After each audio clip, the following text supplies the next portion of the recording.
But while the others were chatting about getting grossed out, Brandon was making plans. They'd already taken all the loose Every cash time, from the Brandon. deceased man's wallet, but that wasn't quite enough. They were talking about putting lipstick on or giving him a weird haircut, but Brandon wasn't having it. He'd discovered him, and he wanted something special.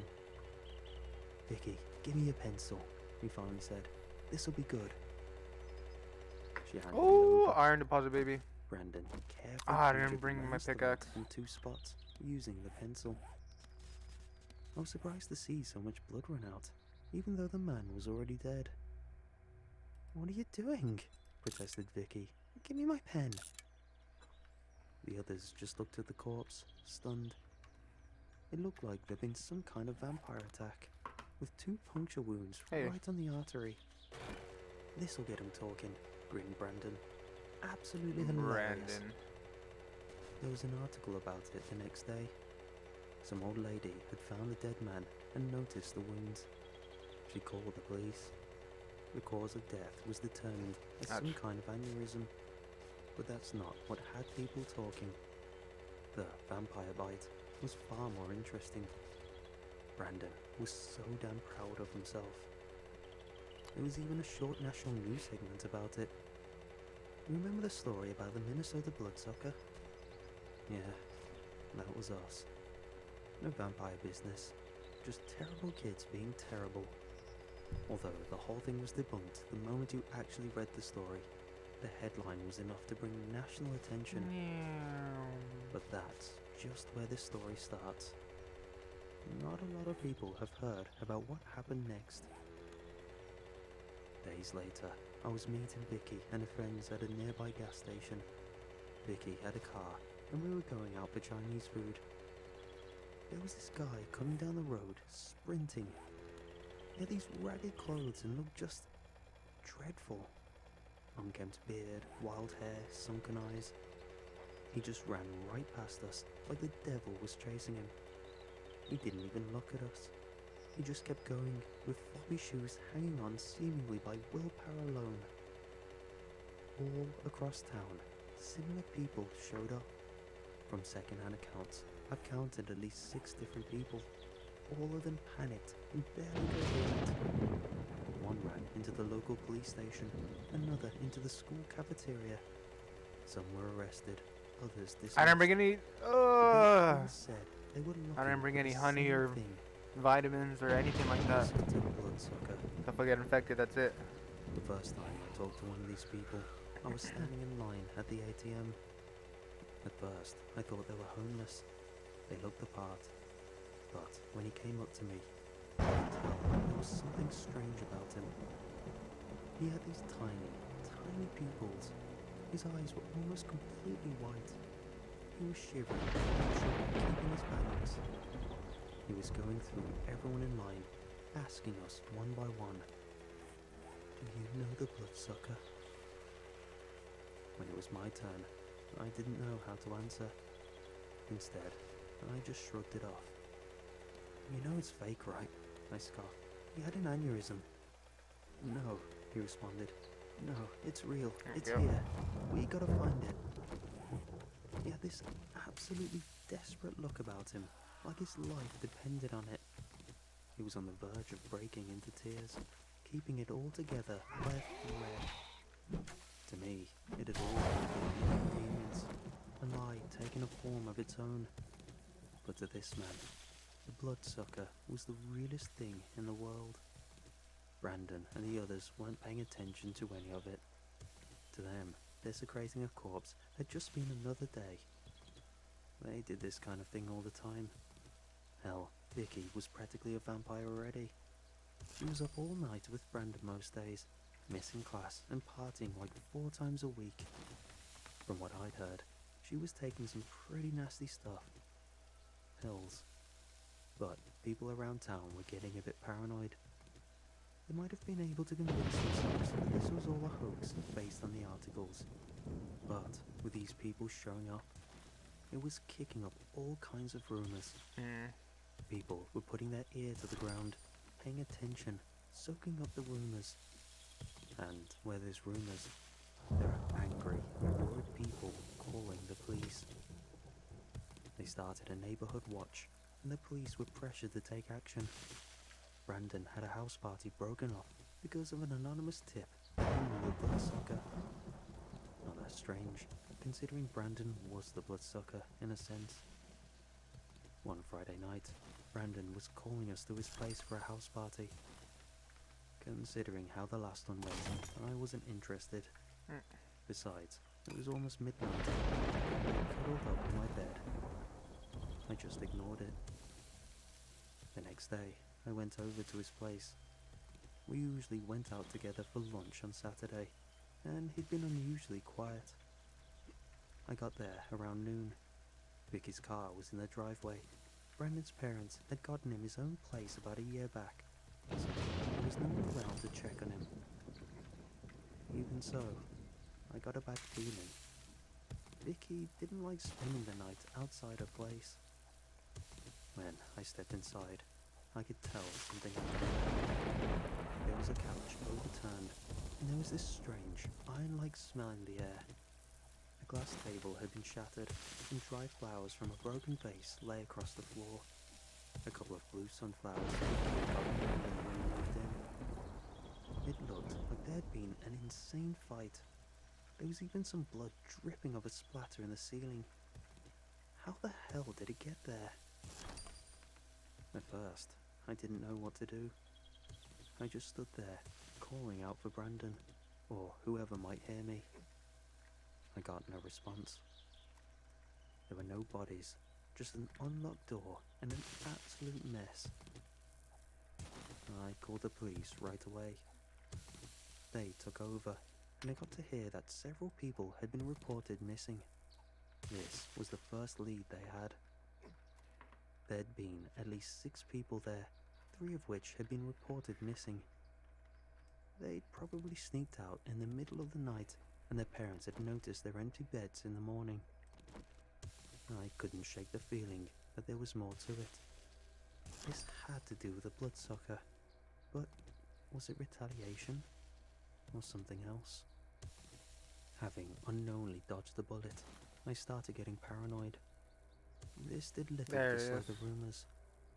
Now there were even more people talking about the Locked. bloodsucker, and things were getting out of hand.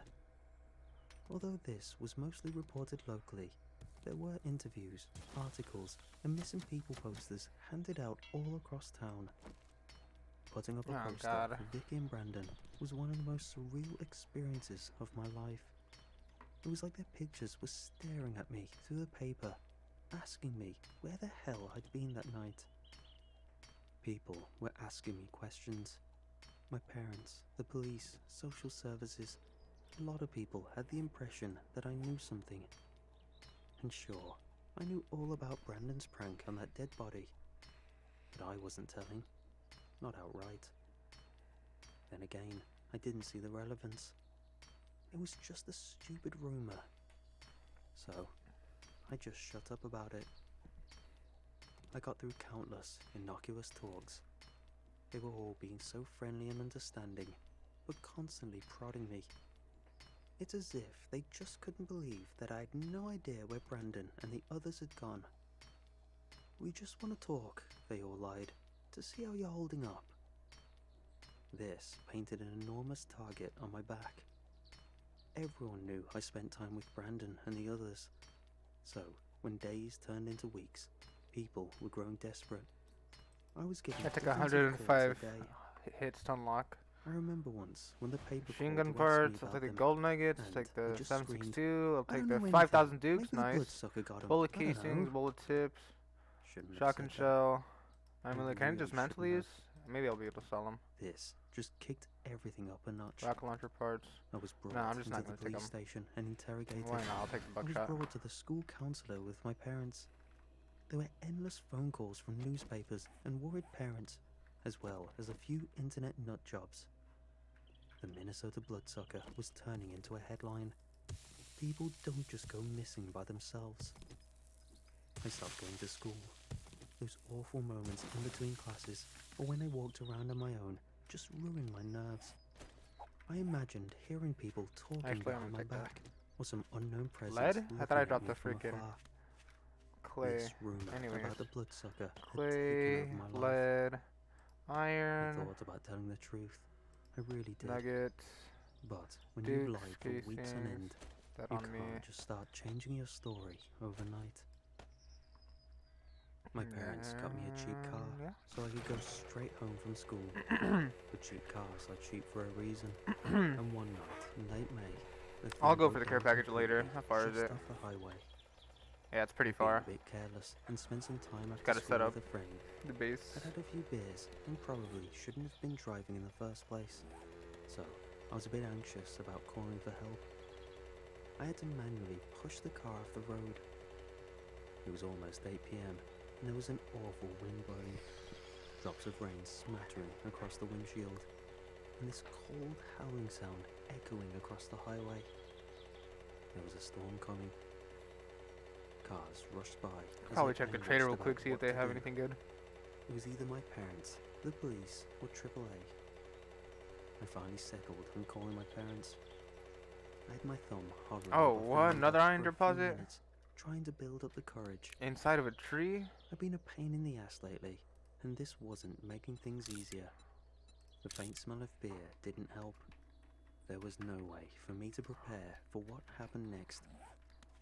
It was quick. One of the ragged men had walked up the side of my car with a And there's tire another iron. one right next to it. I'll I probably pressed see the it call button. I was shouting on my way back. I think that's a coal deposit right there. Reached for me through the broken window. I'm pretty sure I this is a kicked coal and deposit. crawled into the passenger side, trying to get away. I didn't even notice my hands were bleeding. Looking back at it, I realize there are a lot of blanks. I was panicking. I have no Which I memory of need. it, but I think I was Make screaming. gunpowder. I remember my throat being raw as soon as I came to. Raw. My throat being raw. I Oh, was just trying to get away. screen froze for a little bit. I remember one moment clearly. As I got out on the other side of the car, I met the gaze of the strange man who attacked me. This time, his eyes were completely white. It was as if he was looking straight through me, or seeing something in me that I wasn't. Alright. But those eyes, Take this. Oh, we could sell these two over they here. haunt me. That's one thing I can't forget. I just ran. Just off the road was a large grassy I field don't need that. leading into a pine The forest. one arrow. It was easy to follow in my Might as well eat footsteps. But this. what choice did I have? It was like I'd forgotten how to breathe. Does it respawn? My body Did. just got into this weird autopilot mode, Okay. and I just kept going. I could hear screaming, and there was rustling in the grass behind me. Ooh, As I got to steel, the edge of the nice. forest, I went straight through the underbrush. I cut myself raw on every kind of bush Got these and though? thorn there From the was. mixer? They went from one person to four. I don't really need that. It wasn't until I gained some distance Might as well take it, I that guess. I heard they were actually calling out to me. It wasn't just Saw that while I'm screams. here. Please, one of them screamed. Please, sir, talk to us. Trader Jan. They all said the same thing. I gotta They install begged, that. They pleaded. Their screams went from Sell all panicked these. to furious to hopeless. They were just broken. What do you have for me? I found a small hole, mostly covered by one side SMG of a 5 pine schematic? tree. I'll take that. I crawled in and reached for my phone, only to realize I dropped Tech it in Junkie the Volume car. 3. It Pure was robotic probably terminal? still Yeah, I don't waiting need for me that. to push down on my mom's number. Crucibles. Made no Motorcycle. A sense straight how long I motorcycle. stayed there. And then also chassis. was I might buy probably- the chassis. I heard them I'll go buy a shuffling rocket about, launcher. looking for me. Level 2 rocket launcher. One of them got dangerously close, Gyrocopter rushing by the express. tree Damn. I was hiding next to. Hmm. An Now, auger. they passed me by. I That heard might one be of them something good to save muttering up for. themselves. 10k. Gotta find 'em. They And then wheezed. 9mm Gotta and find shotgun 'em. shell. Not too late. Eh. Gotta, Batter up. gotta find 'em. Pyrotex to the legs, I slow caught a enemies. glimpse of one of those white eyes through the Interesting. roots and branches. I just closed my eyes, held my breath, and waited for it to be over. One way. I could get the or rocket other. launcher. I don't really At need it some at this point, point. the What do sky I had gone need? dark. The wind had picked up, but the rain was still just trickling down. Motorcycle. I I think couldn't that's hear any something I'm screams, gonna need And it to. had been at least an hour since I last saw one of them shuffling about. I got up, only to realize I didn't have the slightest idea where I was. Compound crossbow. Everything looks different in Could the use dark. that, but I don't really need it. Fumbling about, I noticed the space between trees growing larger. I might not be going the right Anvil. way, but I was at least getting out of the forest. As I reached That the could be small useful. I'll glade, take that. I stumbled over something. I couldn't Alright. see what it was in the dark. Taking a moment to stop and listen, I noticed I stumbled not over a something, but a someone. Yeah, I don't need a Recklant right Someone now. gasping An for air auger though, that and might be coughing something. for blood. That's gonna be something I'm gonna want to save up The for. clouds parted, casting a slim ray of hope. In a short moment, I could see blood and a pair of white eyes Okay. looking up at me. That is all It this was the way. strange man who'd attacked me. This time, he wasn't looking at me. He was looking at something behind me. I turned around. I don't could think see I their did pick up the black bottle of water. silhouettes against the sky. Alright. 6 headless bodies floating in midair. I recognized their clothes. Arms and legs swinging back and forth in the wind. And there, standing in the middle of the glade, Dang it. was a man. The A memory man. comes to Oh me God. as a fever dream. This Armani-flavored businessman standing in the middle of nowhere. You know, I might as well just leave this back back here. straight in a stiff posture. Well-kempt black hair. He had some sort of Mediterranean Right features, there. but it was hard to tell. I couldn't peel my eyes off the floating bodies, held aloft by invisible strings, gently rocked by the wind. Okay. The man stepped up to me. I could barely breathe.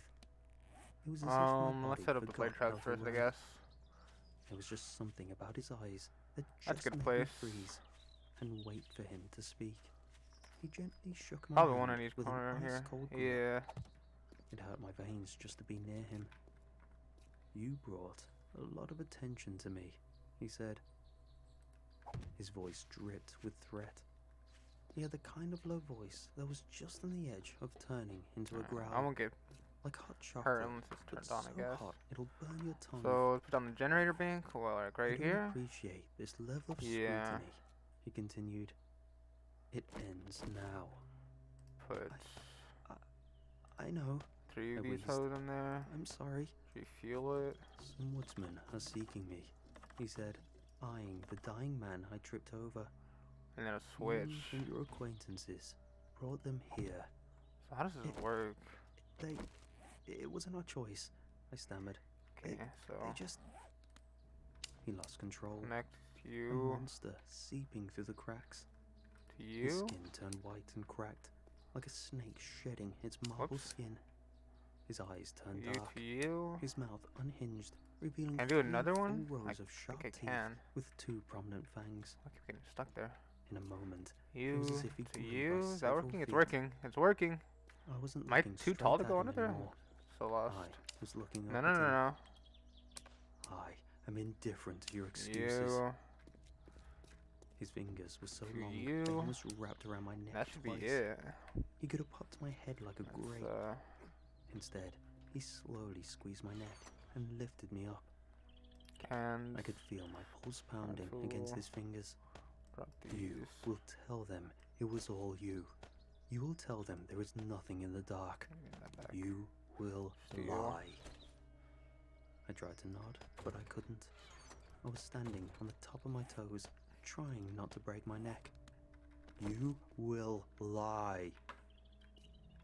I was thrown to the So let's ground. go ahead and turn it on. I tried forcing air into my lungs.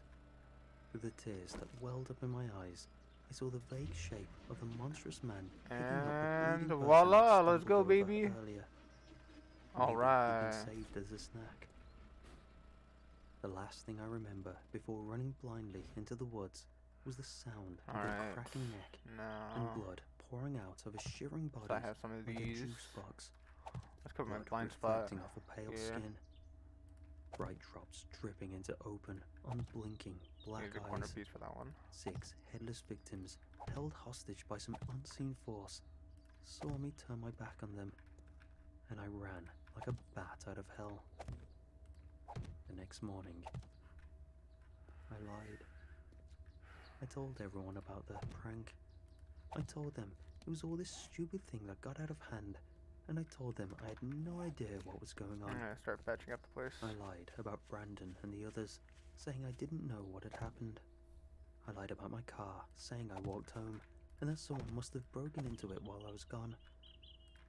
I lied about everything, and I still couldn't sleep at night.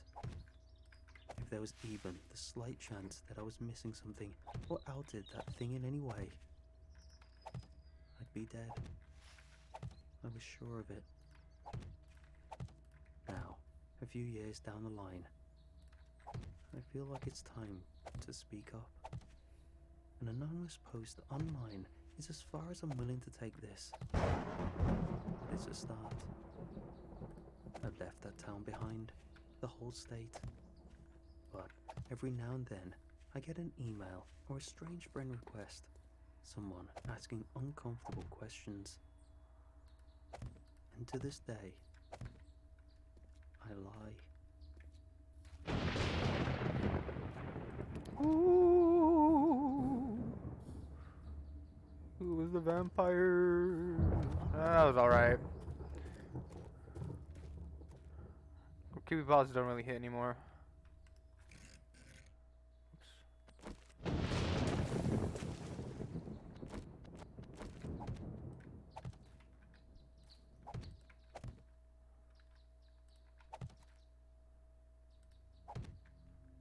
The brief moment in which your eyes adjust to the darkness after switching off the lights.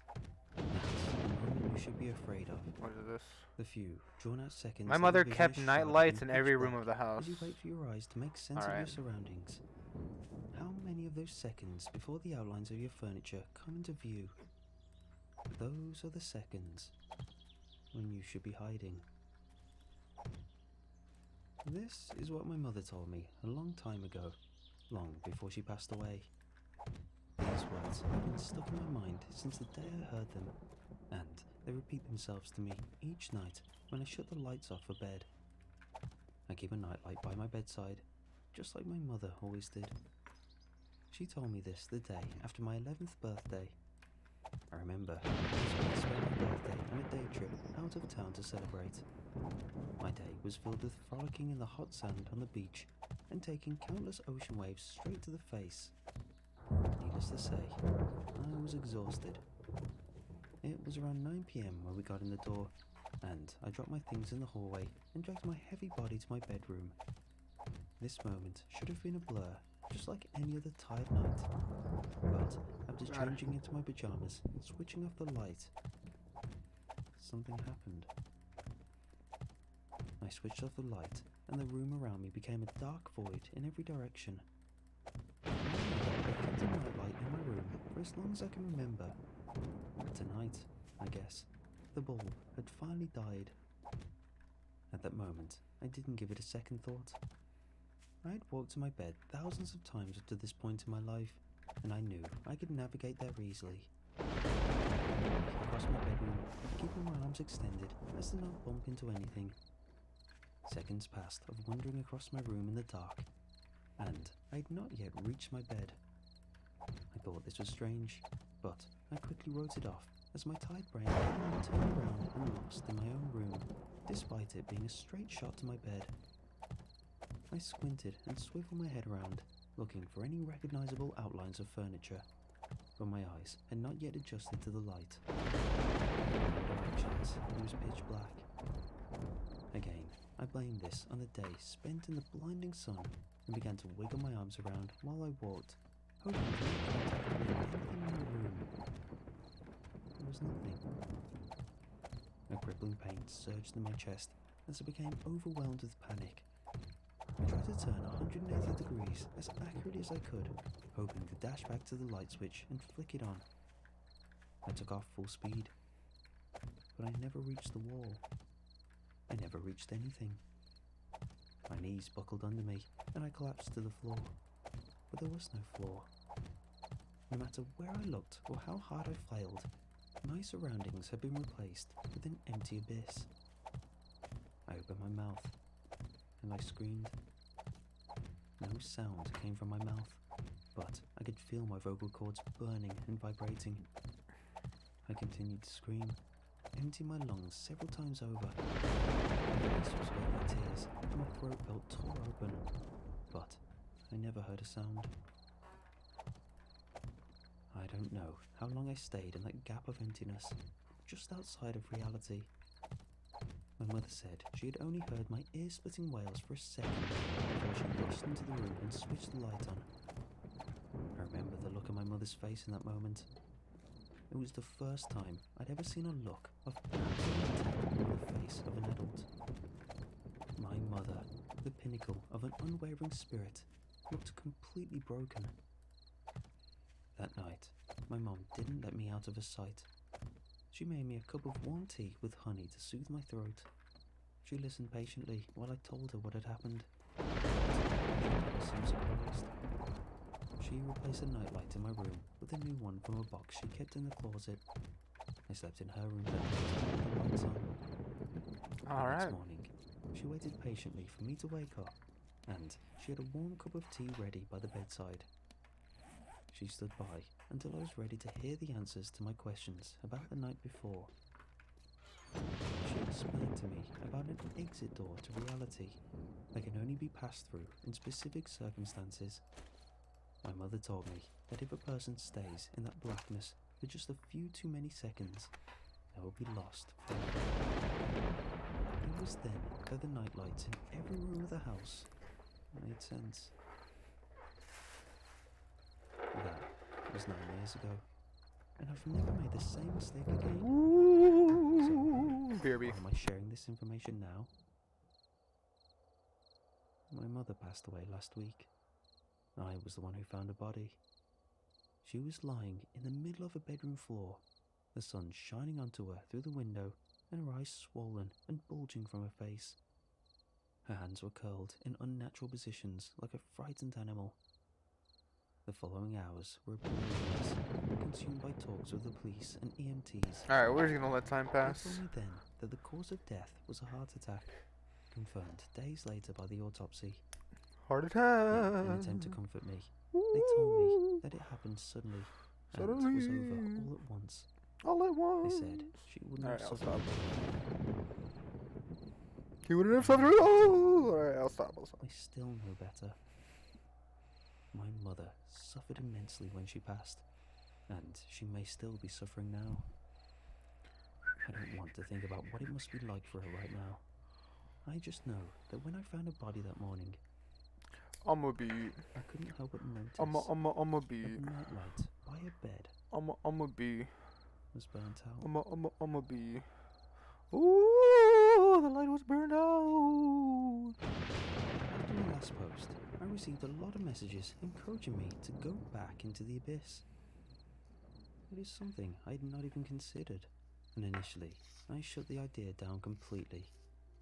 It was difficult enough just to realize how the It was a bad experience idea I had when I was a initially. child, so there was no way I would Alright, I'll intentionally go stop. back. It's enough, David. Come on, I thought chill. of it as a slap in the face to my late mother, who spent my whole life trying to protect me from that.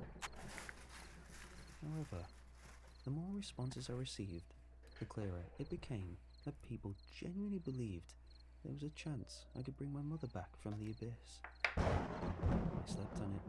I waited a few days, but the thought never left I my can't mind. like really take this shit seriously because I could only imagine it My being head like a was filled with more vortex, guilt vortex, at the thought of leaving my vortex, mother alone 4chan in that text void. post, I and it pictured just her makes me coming cringe in so much. with no sound coming out. Just the silence there. Her cries. her movements, her Like, where would he be all posting consumed this? by a Like, stark darkness. abyssworld.org? .forum? I spent an entire evening corresponding with other users on here, making sure all of my bases were covered within reason. I wrote down each good idea. Supernaturalforms.com? The first step was to I reach don't out to know. a friend for help. I did this in the form of a lengthy message explaining everything. I wasn't sure I could face somebody calling me crazy to my face right then. I sent the complete message to a longtime friend, Mia. She knew what I was going through with my mom, and she had promised to be there for me if I needed anything. I knew this probably wasn't what she had in mind. I told her that if she doesn't believe me, then don't bother replying. But if she wanted to help, she could meet me at my house at a specific time with some extra supplies. Mia showed up 2 hours after I sent the message. I almost didn't believe it. until I opened the door and saw her face. She had a backpack on and a look of determination that made everything else feel just a little more normal. I pulled her into a hug and neither of us spoke a word while we stood there in the doorway for quite some time. I don't think either of us knew what to say. I broke the silence. Thank you. She stepped through the front doorway and put her hand on my back. It's what friends are for. I laughed for the first time in over a week. Not exactly. Mia started down the hall while pulling off her backpack. Locked. Over 150 Unlocked. feet of static rope, a timer, a tactical flashlight, and this. She pulled out a long string of what appeared to be fairy lights and shot her a quizzical look. There's more treasure this way. She explained. Oh yeah, and the water. For backup, we can wrap them around you, just in case you lose your flashlight or something. They're battery operated, and it's just a quick button press to turn them on. She demonstrated by flicking a button at the end of the string and, sure enough, the whole thing lit up nice and bright. I had to admit, it was a good idea. I'm grateful that you came here, really. I couldn't do this alone. She smiled at me while she continued to empty out the backpack.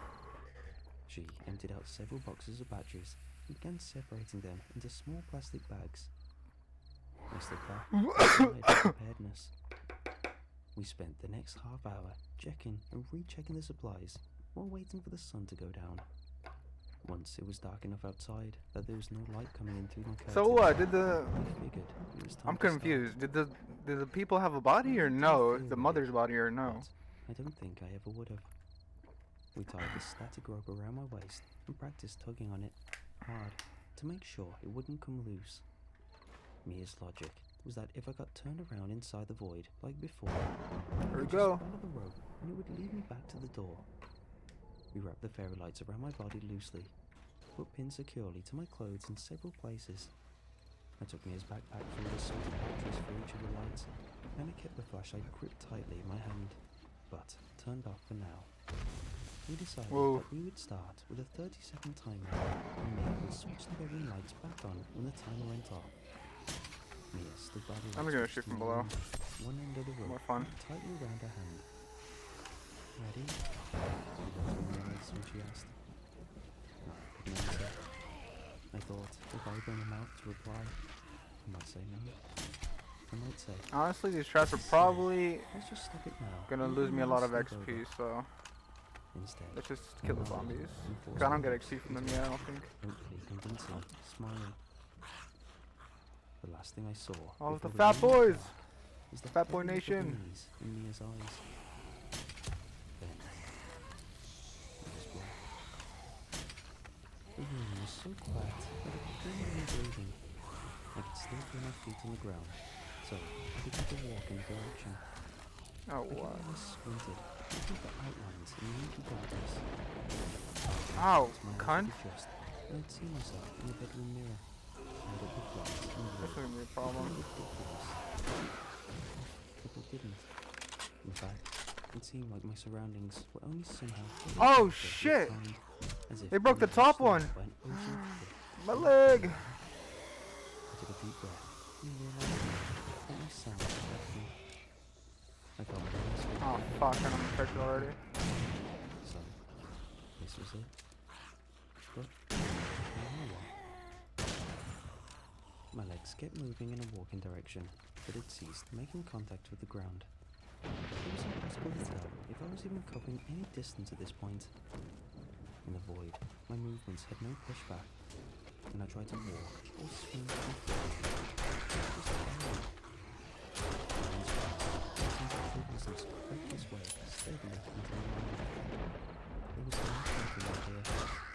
The only physical sensation I could discern was my own heart sitting heavy in my chest. I decided I would just wait out the timer and then put this plan to rest. How did I miss that? How long had it been already?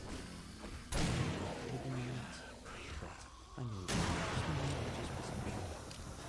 Regardless, it could only be a few more seconds left now. I started to count myself. 2, 3. My eyes wide open. Okay. be blinded by my breaking light. I continued just waiting a little more. Was there anything else to do? 10, 11, 12. Any second now. I waited. I tapped my fingers on my stomach with each second counting. 28, 29, 30.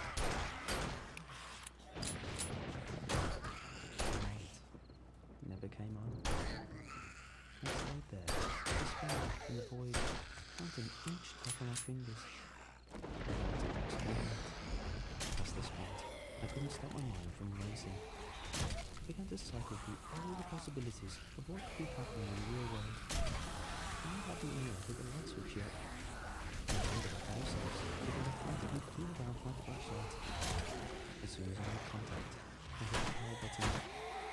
I could feel the warmth of the powered flashlight in my hand, but any light that would be emanating from it was instead being swallowed up by the void. Frustration, I pulled everything directly into my eyes.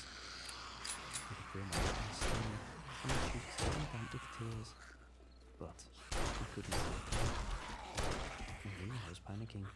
I could feel my own chest rising and falling rapidly. I could feel the cool air entering my lungs, followed by the hot air exiting into the abyss. One thing left. I took a shaky breath in, not sure what was going to happen to me. I slid my hands down my torso in search of the rope. My hands stopped, and the ropes were tied around my waist. I breathed a sigh of relief. I pulled the rope.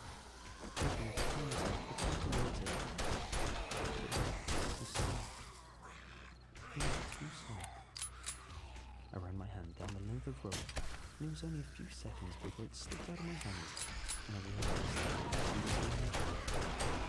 the rope was severed when I passed through the darkness. Of course it was. I had nothing more. My blood had fainted. Oh shit. My breaths came in short bursts. I couldn't tell if it was my anxiety or if the void was closing in on me. I imagined myself being physically crushed by the darkness. I pictured myself suffocating as the abyss closed in on me. I began to lose track of which sensations were real, in which I was The ladder's gone. I don't know how long I spent like this. After a while, it felt like hours Shit. had passed. I began to think about my mom. I wondered if this is exactly how she felt when she passed. Was she scared like me? Or did she feel prepared? I wondered how long she spent thrashing around, trying to fight back against the empty space. I wondered where she was now. Was she still out there? She could be right next to me, I thought, just out of reach. But I would never know. My thoughts continued like this for some time. The sense of time had left me long ago. But eventually, some seconds went by. I'd reached the point of pure silence then. There were no more thoughts buzzing around in my head. My anxiety had left me. I remembered the inkling of humanity. I had no control over my movements anymore. Or if I did, I couldn't tell. That's why it came as a shock to my system when I heard a sound. Like a jet, just each of my nerves came in from a distance.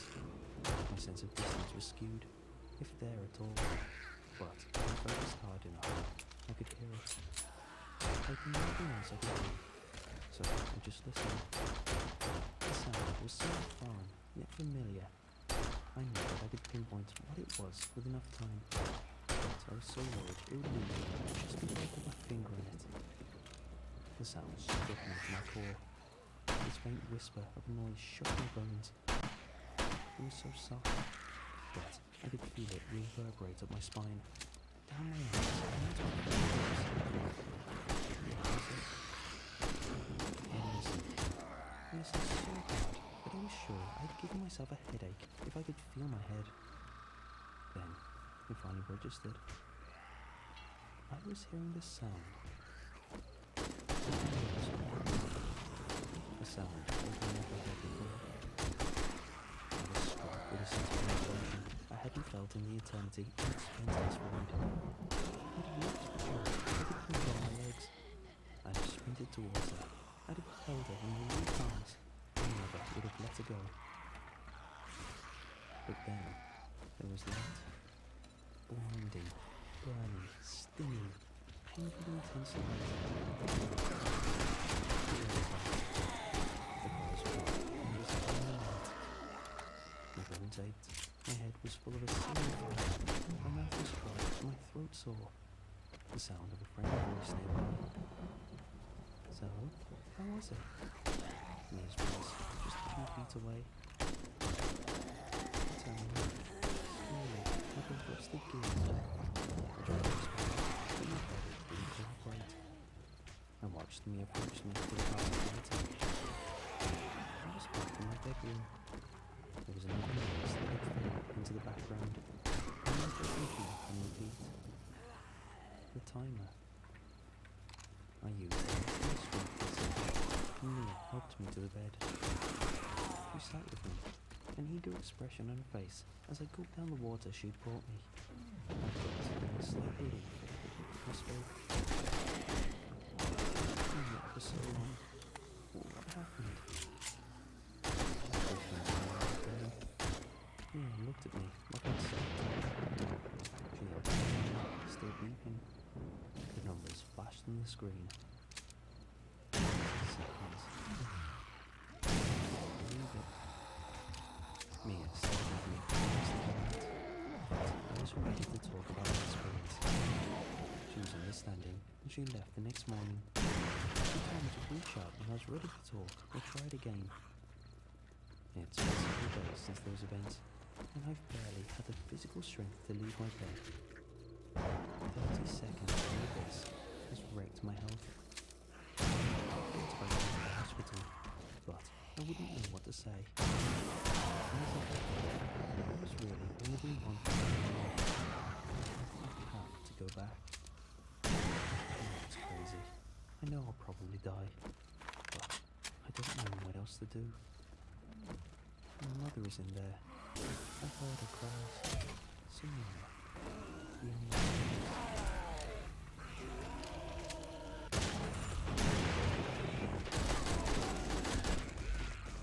Days after my last venture into the abyss, I was feeling ready to get moving again. I'd spent several days in bed, barely able to feed myself. For a few of those days, I really thought my body would give up and I'd wither away. Those days had only been keeping me alive in the thought of seeing another recover to return to the abyss.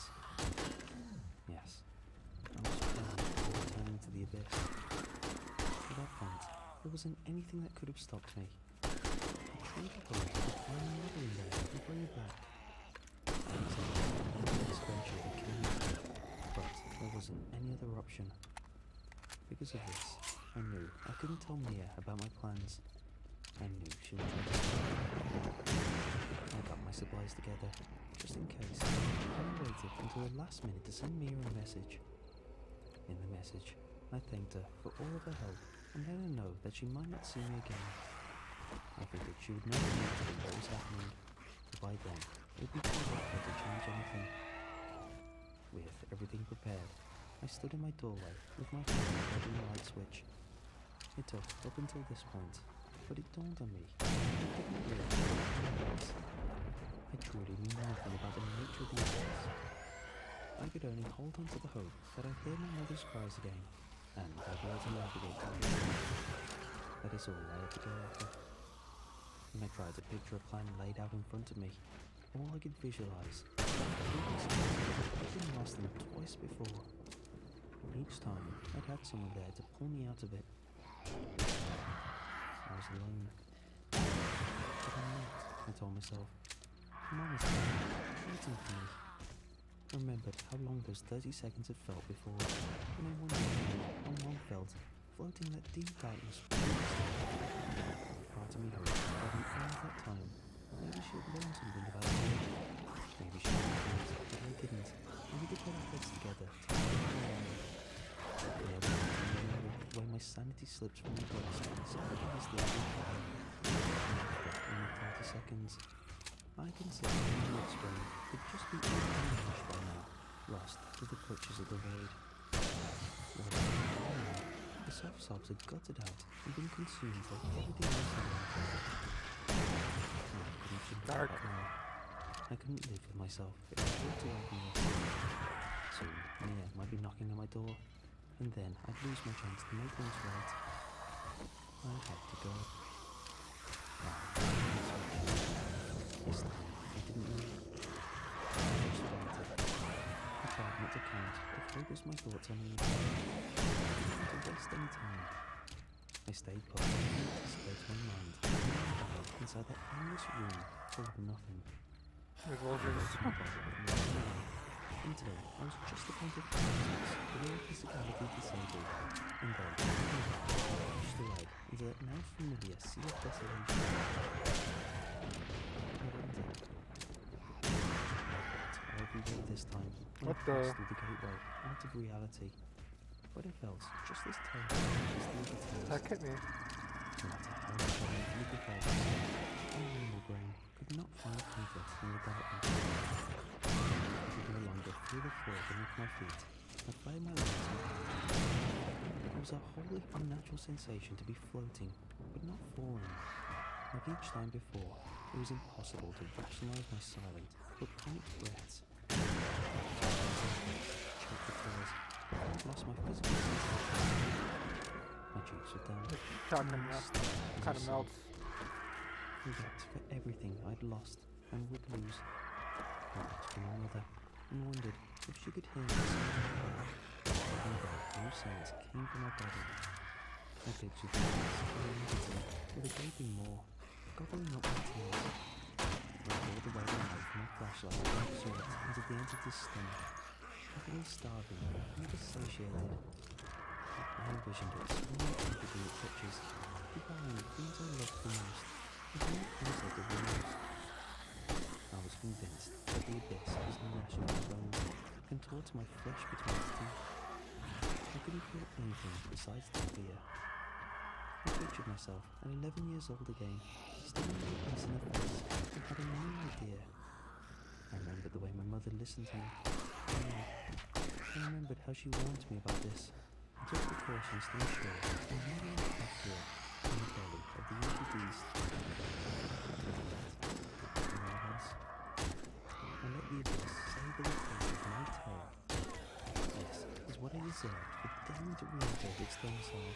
I didn't know. I felt my hand spun to its stomach. I gave up any sense of time the moment I entered. I guessed that I was there for multiple eternities. It didn't matter, because I knew I'd be there for many more. I listened to it. I lost touch with each of my senses, just like before. There were times I thought I heard Mia sobbing beside me, but I knew it was only my heart trying to manifest. I was well finished. It didn't last long, just like anything else in the abyss. I wondered if I would ever perish in there. The abyss had taken everything away, except my fear. I wondered if it would ever show me that kind of mercy. I wondered if the beast would ever let me be at peace with my fate. I wondered if the darkness around me would ever feel like a warm embrace. But the abyss never seemed to punish me for my weakness. It was only once I stopped my wondering that the beast returned my sensations to me. I thought this was what I wanted, until I realized that my sensations were given back to me in warm, big hands pushing down my throat. The forest was dry. I opened my mouth to scream, as if for help, but I felt as though my mouth was filled with rushing water. I was drowning, being forced downwards by something intangible. But the void only answered back with more pain. The liquid darkness filled my ears, my nose, and finally my eyes.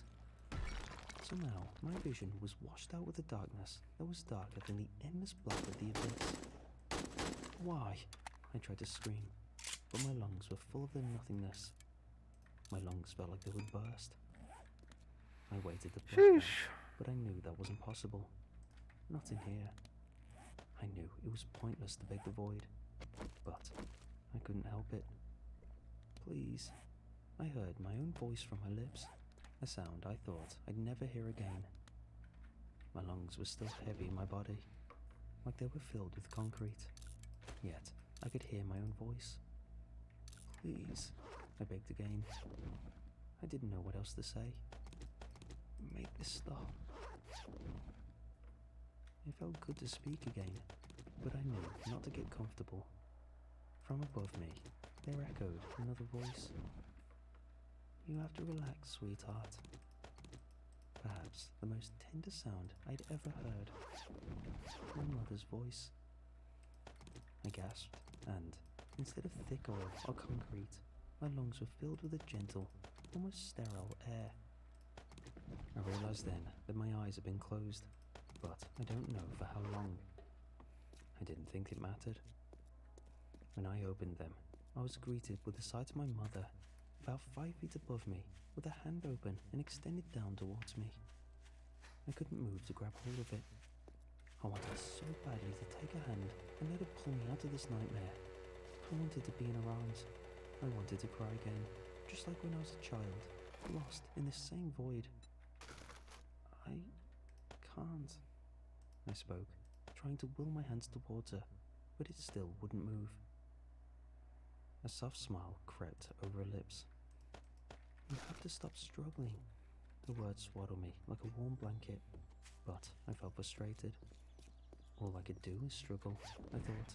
Doesn't she know that? As if she read my thoughts, my mother answered, You don't have to be here. You came here on your own. But living in the darkness is no way to live. I hated hearing this. Her words stung like a hot blade to my flesh.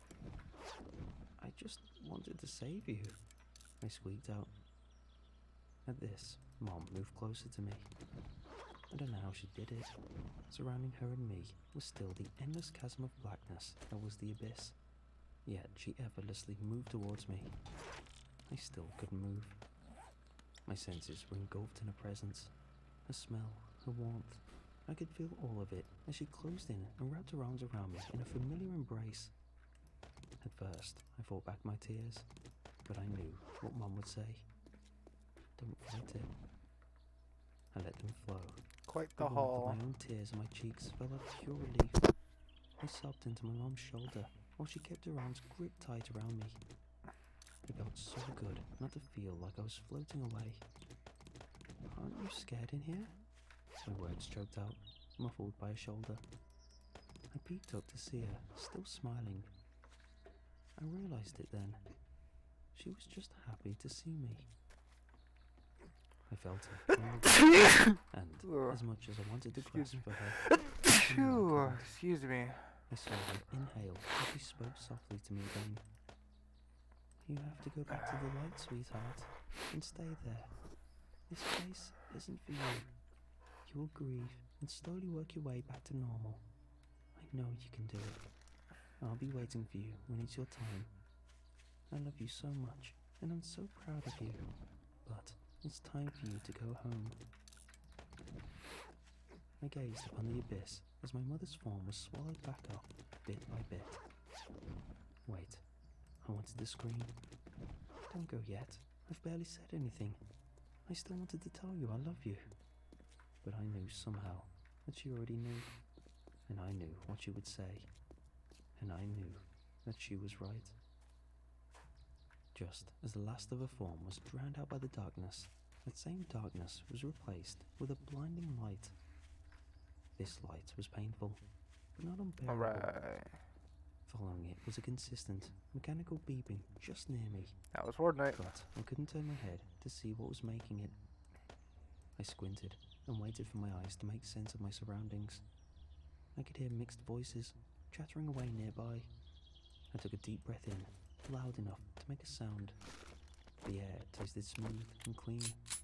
I heard the sound of quick, excited footsteps behind me, and then a figure in my field of view. My vision took its time to unblur and focus, but when it did, I saw Mia stood at the foot of my bed. This is Judge Zoe. Who's this again? It was in my bed. I was in a hospital bed. Should open Behind it her right now. followed a nurse with a clipboard in hand. I could see the sun coming up through the hospital windows. Mia spoke first, with the widest grin her lips would allow. "You're awake." I could see her bouncing on her heels. She turned to the nurse. "Can I hug her?" The nurse nodded and replied with a smirk. "It's not like I could stop you before." Mia nearly tackled me with a hug. I thought I would fall out of bed if there weren't guards on the sides. Her embrace was warm, and I hoped she wouldn't let go. Meds? Drugs? She didn't. Booze? She only I've got buried it her all. face deeper into my neck. I could feel her arms trembling around me, and the words came out in whimpers. "I was so worried. You weren't answering your phone or anything. When the paramedics got there, they said you'd been passed out for hours." Mia took frantic breaths between words. "I was so scared." I felt my hospital gown getting Okay, wet from mature. the tears. I mustered my strength to Gunpowder. lift an I could arm actually and take drape it a lot. around her. "I'm sorry." My voice came out in a quiet rasp. I wanted to say more to comfort her. I wanted to let Mia know that I wouldn't leave her again, Thanks for the that I business. planned to push forward safe and out there. past the darkness. Oh yeah, what is her Somehow, name? though, just like my mom, Crater that she Jen. knew. And I knew that she would be there for Why me did I make? while I worked my It's not way Trader Zoe. back into the light How do I? and beyond the darkness.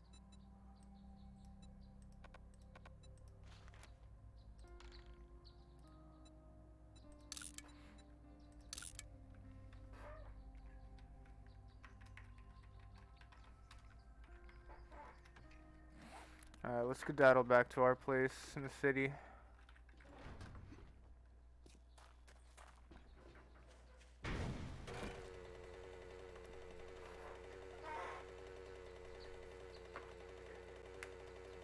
Our next goal, the motorcycle.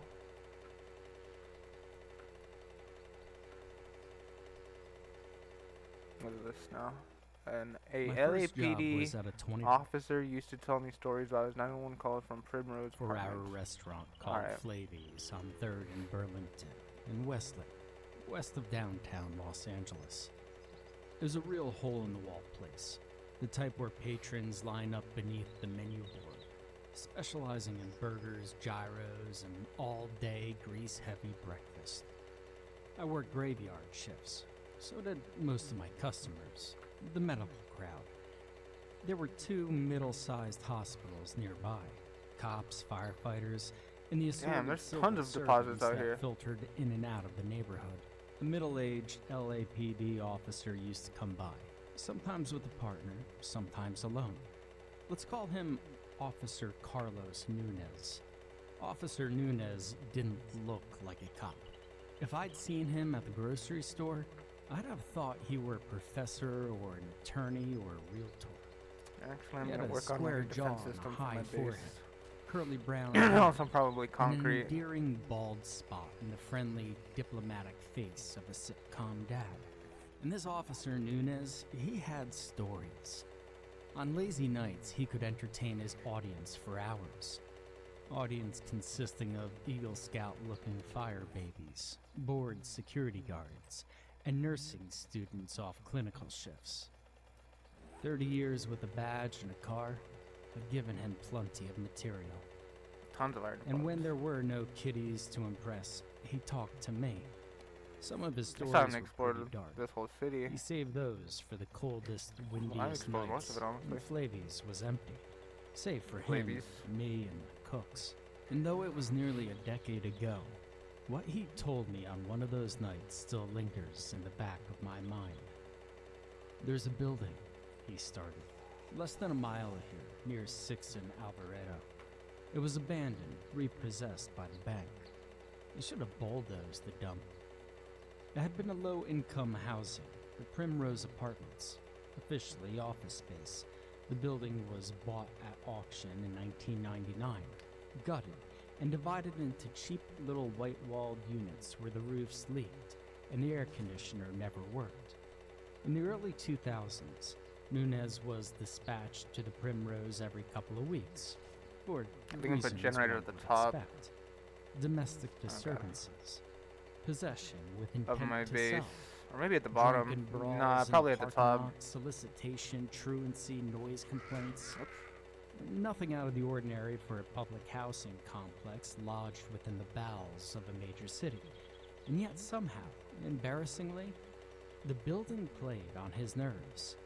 And then just I wire never everything liked that the I need place, he told me. down It was using creepy. relays.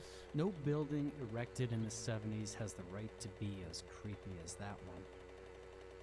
If he'd been asked to put a finger on the epicenter of this innate creepiness, he'd have pointed to a little closet on the first floor. The way he described it was coming from the back entrance, which only employees and cops ever used. A left turn would take you to a set of double doors, through which the elevator lobby and the leasing office were accessible. A right turn led down a narrow hallway past the janitor's storage to a dead end.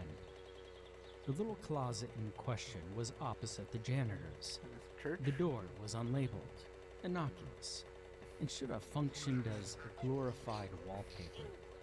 But for Nunez, who'd stumble upon the closet while looking for a restroom, even a glance towards it filled him with irrational dread. A funny smell lingered about the door. He'd catch a faint tendril of the stench every time he walked through the back door. One night, Nunez and his partner, a lady cop who went by Rusty, were dispatched to the Primrose to investigate a domestic disturbance. A man threatening his girlfriend with a butcher's knife. They found the woman locked in the bathroom and the boyfriend pounding on the door. Now let's call this woman Marisol and the man Modesto. Nunez and Rusty managed to cajole the pair into cooperating. Rusty stayed in the bathroom with Marisol. Nunez sat in the kitchen with Modesto. Modesto claimed that Marisol was cheating on him with her ex-husband. I didn't finish He'd malls. seen the ex hanging around the elevator lobby. When quizzed on the subject, Marisol insisted Modesto was crazy. Yes, she was still friendly with her ex-husband, but it was solely for the sake of their son. She had no desire to sleep with him. And besides, the ex-husband lived in Washington. It was suggested that Modesto had seen a man who resembled Marisol's ex. He got defensive. He strode into Marisol's My son's door. room and came out with a framed picture. The son with his arm around a taller, better-looking man. Now I gotta see this shit every day, he ranted to Nunez. Well, you don't think I'd recognize this asshole if I saw him?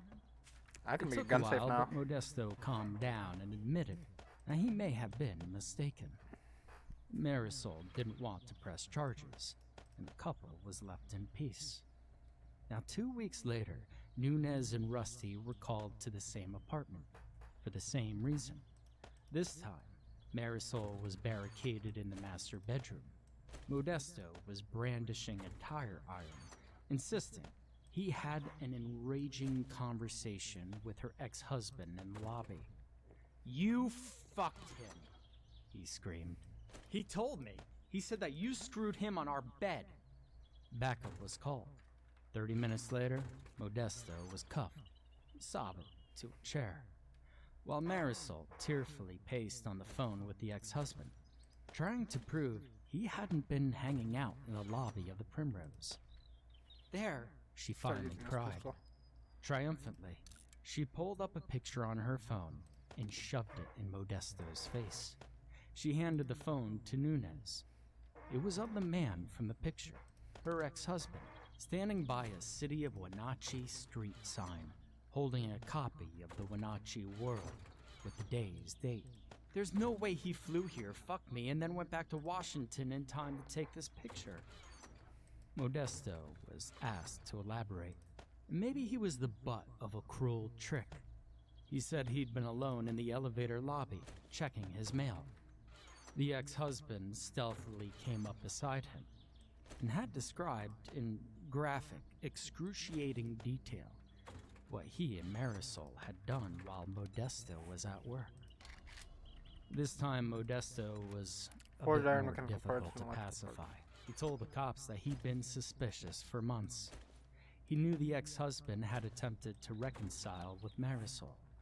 He was uncomfortable with their amicable relationship, and it didn't help that Marisol used her ex to stroke Modesto's jealousy. She'd call him whenever the two of them got into a fight, and constantly talked about how good a father and provider he was. But finally, they came to a resolution. Modesto went to stay with his brother. Marisol agreed to lock the doors, and a police car was I'm gonna start with dispatched to the his, neighborhood in case the ex-husband reappeared. What I need to do is I need to clear the top Modesto floor. got cute. Nunez didn't know what to make of the two of them. Modesto was obviously paranoid, but his fury and grief had been sincere. Marisol may have used her ex-husband to make her current bae jealous, but she seemed legitimately mystified by his accusations of infidelity. And How Nunez do I highly get up there? doubted the ex-husband would have hopped on a plane to Los Angeles just to screw his ex-wife and stick it to her new boyfriend. And then there was the man in the elevator lobby. And then there was the man in the elevator lobby. Or I the messed man up. whom might have been in the elevator lobby. Nunez and Rusty passed him on the way back to their squad car. A man leaning against the wall, face buried in a newspaper. What do I want to Nunez saw this the turret man and first? registered what he was seeing. But it took his subconsciousness a minute to process the information. Then, realization of what he'd seen and its implications Maybe hit here? him like a ton of bricks. And he ran back through the back entrance, Whoops. back through the double doors. I can take it But back. the man was gone, and Nunez was left to wonder whether Probably or right not here, huh? it had all been his imagination. Yeah, I think right here. because be a he good could have place. swore Make the the wire man down had here. been reading a copy Alright, and then my generator of the brinks are gonna be up there. Wenatchee Alright, World. how do I get up there though? Next, Nunez Through here, detailed yeah. an incident involving a middle-aged white trash Bible thumper he called Dolores. Dolores lived on the second floor of the Primrose Apartments. She was a sweet lady, but painfully high-strung. At least once a week, the cops were summoned to her humble abode. She heard a noise after midnight. Called the cops. Two suspicious-looking men were talking in the parking lot. Call the cops. Her son's out 5 minutes past curfew. Call the cops.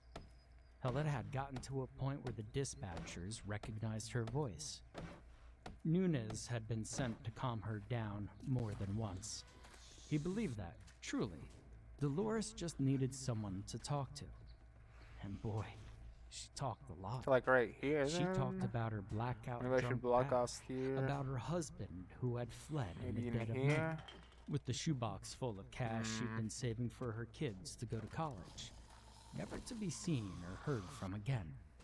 She told him about how she found Jesus, and how I think she in wished here, her yeah, I think this will be meth-addicted the daughter generator room. would come home.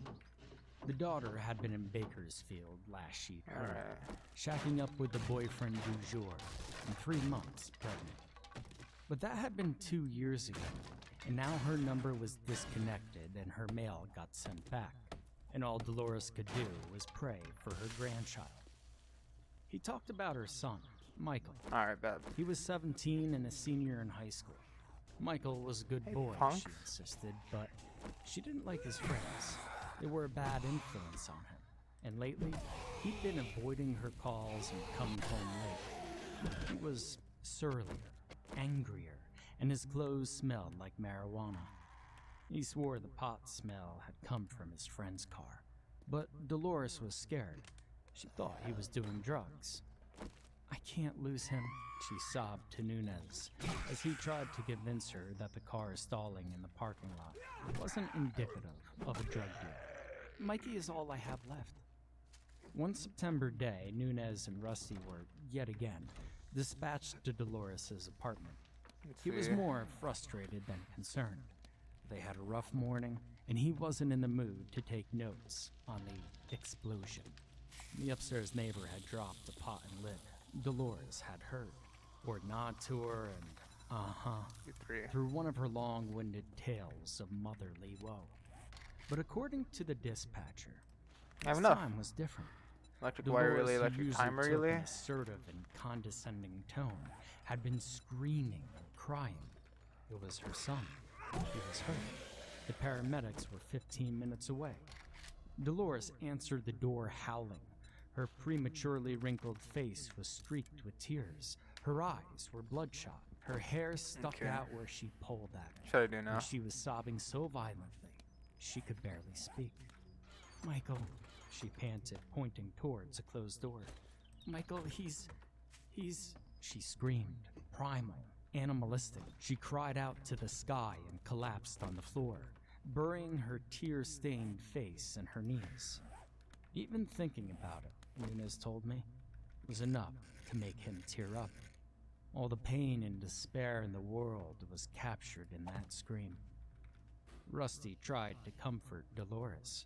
Nunez, hand on his gun, opened the door, and the smell hit him immediately. Musty, like a basement after a rainstorm, mixed with something sweeter. The potpourri his mother had kept in a bowl. He breathed through his mouth. He flipped the light switch. A teenage boy's room.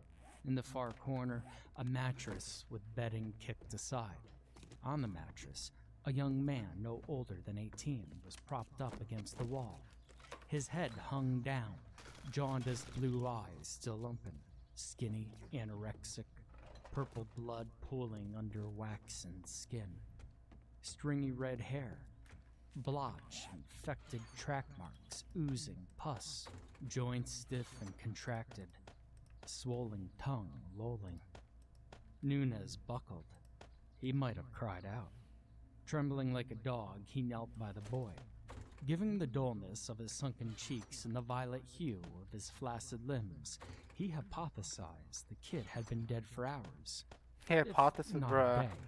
This guy is It was an overdose. just taking Slipping English. on a pair of latex gloves, holding Not his saying breath, that he reached has for bad the English, but corpse's he's face. he's using a lot The of glassy doll's eyes were long too much words to here. bear.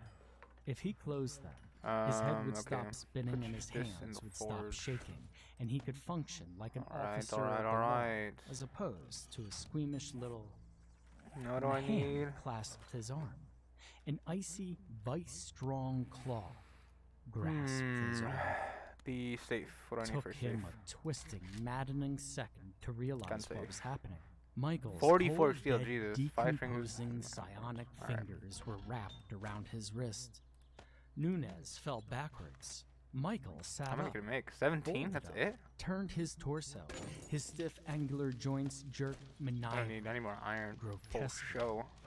All the while, his Alright, let's tarnished go on a plastic scavenging. eyes stared lifelessly ahead. Then the jaw moved.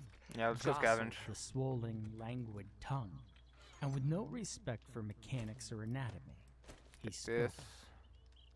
Officer this here. Nunez, a monotonous leave these here as alien well. mockery of a human voice.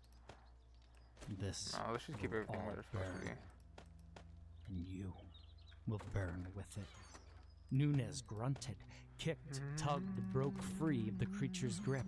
He twisted onto his hands and knees, and he stumbled to the door, turned the knob, and fell into the living room, slamming the door behind him. Dolores was curled on the couch, sobbing quietly. Rusty stood in Alright, the doorway, let's knock waving out to the paramedics who were a few making houses their on way the down street. the hallway with their gurney.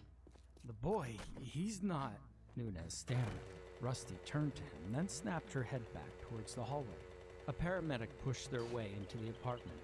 On Pretty his sure heels were a teenaged boy already with went in longish there. red hair and blue eyes, dressed A in long- khakis and an NWA What? I'm still sweatshirt, infected? looking quite confused. It was Michael. Michael, very much alive. Dolores screamed. In one moment, she threw herself onto her son, collapsing with him to the dirty shag carpet, clutching him in a suffocating embrace. Rusty gave Nunez a look. The paramedic rolled his eyes. Dying boy found walking upstairs to his mother's apartment, he said sarcastically. Now please tell me he's got an identical twin. It was a miracle Nunez held on to his shit, looking at Michael, healthy, breathing Michael, cradled in his mother's arms. He had never been so scared of a human being in his entire life. There's a corpse he managed to force out. Eager to establish some context to the zombie move jump scare he just experienced, Nunez grasped the doorknob with his right hand to pull himself up. Searing pain tore down his arm. He fell to his knees, groaning. The paramedic pushed past him, opened the door, looked in, and snorted. Shit, it scared the hell out of me. Nunez managed to rise to his feet. He and Rusty peered into Michael's room. There was nothing. The mattress, save a paper bunched for up bullets, I comforter guess. and sheets, was unoccupied. No blood, no I excrement, haven't really need scrap polymers just an yet, so I'll empty leave that. teenager's bedroom. He did a Any lap cloth? of the I need room just cloth. to make sure. He shook out the comforter, dug through the hamper of dirty clothes, threw open the closet door. I Nothing. don't really need drinks anymore, No honestly. remnants of the atrophied, decomposing corpse that had I never threatened drink coffee or Nunez make with fire. coffee. He sniffed the Just air. searching these for the The XP. musty, potpourri smell still hung in the air, but it was fainter now, Let's go. dissipated, 70 do come, despite the babies. tightly closed window. Dolores, giddily happy, concluded she must have imagined seeing her dead son's body. She didn't do any drugs, no sir. Clean for 12 years, but had been under a lot of psychological stress and lay awake nights haunted by visions of her only remaining child, repeating her youthful mistakes. That, with the heat and the smog, it was enough to make anyone hallucinate. I saw the same thing she did, Nunez remembered saying. Michael sprawled dead across his mattress. And at that, Dolores had frowned. What are you talking about, sprawl? Yeah, I'm pretty sure. I found him Yeah, I hanging looted in at his this whole closet. place. Nunez couldn't get out of there fast enough. It was weird, Rusty said, but not completely inconceivable. Dolores was delusional. Nunez had been overly susceptible to the power of suggestion, and had imagined seeing a corpse because Dolores said there was a corpse. Induced psychotic disorder. I don't know, she told him. I mean, if you're really seeing things, maybe you should take some time off. You know, go see the department shrink. Nunez had passed on the shrink. No use having someone else to tell him that he was crazy. But as it turned out, the time off was involuntary. He woke up the next morning with his right wrist ballooning. Dislocation fracture. Yeah, I we'll come must back have here. fallen on it. He lied. No attention was paid to the 5 purple bruises around his wrist. So much like the prints of 5 strong, clutching fingers. These you can't search Nunez anymore. told his final I haven't seen a tragic medical tale search of place the in a Primrose while. Apartments as though it had been a dream. Testimony knotted together with conjuncture and hearsay. $10 He was on medical leave for 2 months while his arm Yeah, I'll healed. keep it for now. When he returned What to I the wanna do with station, it. he was greeted with whispers. I think I might and just keep stares. Rusty, 55 bless her XP? heart, stood Nah, up that's for it. definitely. telling their superiors Better the to sell incident with those. Michael and Dolores was a non-issue, just a side effect of overwork. But he guessed the paramedic team had told everyone that he was losing it. Now, lucky for him, What's he this? wasn't the only guy in the force rubbed the wrong does it way give me? by the Primrose Apartments. Paper. In fact, even the tenants of the Primrose Apartments seemed put off by the place. According to Officer O'Tannen, a desk cop that knew everything about everyone, families were jumping ship like rats before a storm. Now they can't keep it filled, he said to Nunez over the water cooler. They're at about half capacity now, and that's with subsidies from the county. No one could stay there, save the druggies who already fried their Fucking A. brains. Hell, Okay, I thought he there's even reinfected me. rumors the building's haunted. I'm still healing. Others sought him out as well, usually in secluded spaces, always requiring multiple assurances that, as far as Okay, top so this brass is what was that's where concerned, I'd enter conversation if I did came up not from happen. here, I guess. They'd been to the Primrose Apartments. What's going on in here? They'd seen stuff. That's always the users and the drunks, you know? Officer Anderson murmured excitedly. It's always the same thing. Take the Call correction, us I guess. flipping shit because that they see for- some dead family member in the kitchen, or that fucking elevator, or staring down at Ooh. them from the ceiling. If I were one, Nice. I wouldn't be too worried. But it's one every week, always at that Gross. godforsaken Have I been up dump. here? I think I'm going Yeah, crazy, I have. Officer Lou told him one night. Okay. after Alright, everyone that else is had interesting left. little place. Some old lady called Up us here, down not there much to because it. she was convinced her neighbor was stealing from her. Oh, I didn't even Pure notice this. bullshit. We found her What's in missing here? antique vase in the closet, right where she had hid it from the home care nurse, who she also thought was stealing. I mean, you know the type. Anyways, I finished up with her, and my partner said And one she kick was going to the unlocked car. it. But when I stepped anyways, out into the hallway, as well. she was waiting there. We took What the don't I have elevator complete? down. The art of On mining. the first What floor, does this do? I stepped out. One shot. You She can't find a didn't glory hole follow me. mucking around. Crack I looked back, rock like a pro with and this she tip. wasn't With the in mining elevator tool, at all. you have a She 20% just chance to disappeared. one-shot any ore. That's pretty cool. See this chill that came over Enters the me, mining I hook ran and like a crafts rabbit. blackstrap. I Super ran power, back don't to need the that. car. And guess who I found? Over in the same 10% shop, more when buzzed walking more on ore when the buzzed on from basement. coffee. I didn't know that. That's actually My pretty partner. useful to know. I asked her how she got there. And then so blackstrap fast. I can craft. She looked at me. All right, I all might weird and use those. crazy. Add a small chance to mine rare gems She more. That's said pretty she'd good. never gone back into the building. I have basic resources batch like had ore, requested stone, and Rambo. wood into more She'd compact been in the stacks that are car, easier to on carry. the phone What? the whole time. So the art of mining is what If I you need don't to mind look me out for. asking, Nunez Avalanche. said, After you know how to what move did and the roll, two you of can you usually talk get out of the way. about on the elevator? Take 50% less damage. Gotcha. Well, that's the thing. Do I have any Officer complete? Lee. I have Ranger Guide On the Archery. elevator, she asked me what I thought the point Bullcraft, of all life types of. was. Okay, no. I want. We're never really Lucky fulfilled. Looter would be a good one. And then we More die, and Dukes? it's That's like a we great never one. existed. It I was still have a the lot to most fill out. I'm depressing closest to conversation Hunter Journal. that Can I've do ever had. 10% more to bears. I swear, Need the first it messed one. me up for weeks. Learn to You harvest know, 100% of your kills. you might Harvest more notice bones than me from this the weird nice. smell. Oh, and it did Spear It Hunter. was like a wet And basement. Tuck mixed Junk I'm with almost done with. potpourri. Yeah, Officer Lou said. I don't really need I'd that. say like weed and mold. What's but, my pistol that P? works I too. need 2. Then Nunez learned about Degrade little 20% floor, that's Thaddeus pretty good. Wheeler. Thad was 12 years old. I think 10% more He damage. lived on the That's pretty 4th good. floor of the Primrose apartment with his mom, 2 little brothers, half-sister and Alright. niece. It's a sad story. His mother worked Lucky as a Looter. CNA at St. Vincent. Old cash. Nights, $8. leaving Can I the scrap kids that? with It'll the give older me. sister. Gives me Thad's knife parts, I father don't want had it. been in the ground for 3 Okay, well. years, shot in the driveway of the house where the family had once Okay, lived. so it looks like More than yeah. likely a victim Found of it. gang initiation. There were photos of him with the kids scrap that. all over the apartment. And little Thad had been a good student, a good kid, a And talented artist, good on here. hell, talented enough to make a difference. Had been. Wait. Lately, his teacher Oh, reported is this that it? Thad was falling asleep in class and falling behind on his work. Oh, I He need to go get my ignored his pickaxe friends too. and family, while his brothers Nah. played video games or rode bikes Was in that the it? parking lot. Dad would lock Was the himself safe it? in his room. His drawings, whack. once of animals and fantasy Not even like a creatures, little had hidden become room. much darker. Scary Behind things here, maybe? with sharp Oh, claws look, there's and a teeth. duffel bag back there. Once, a month before, Lydia Wheeler, the mother, called 911 Eh. in panic.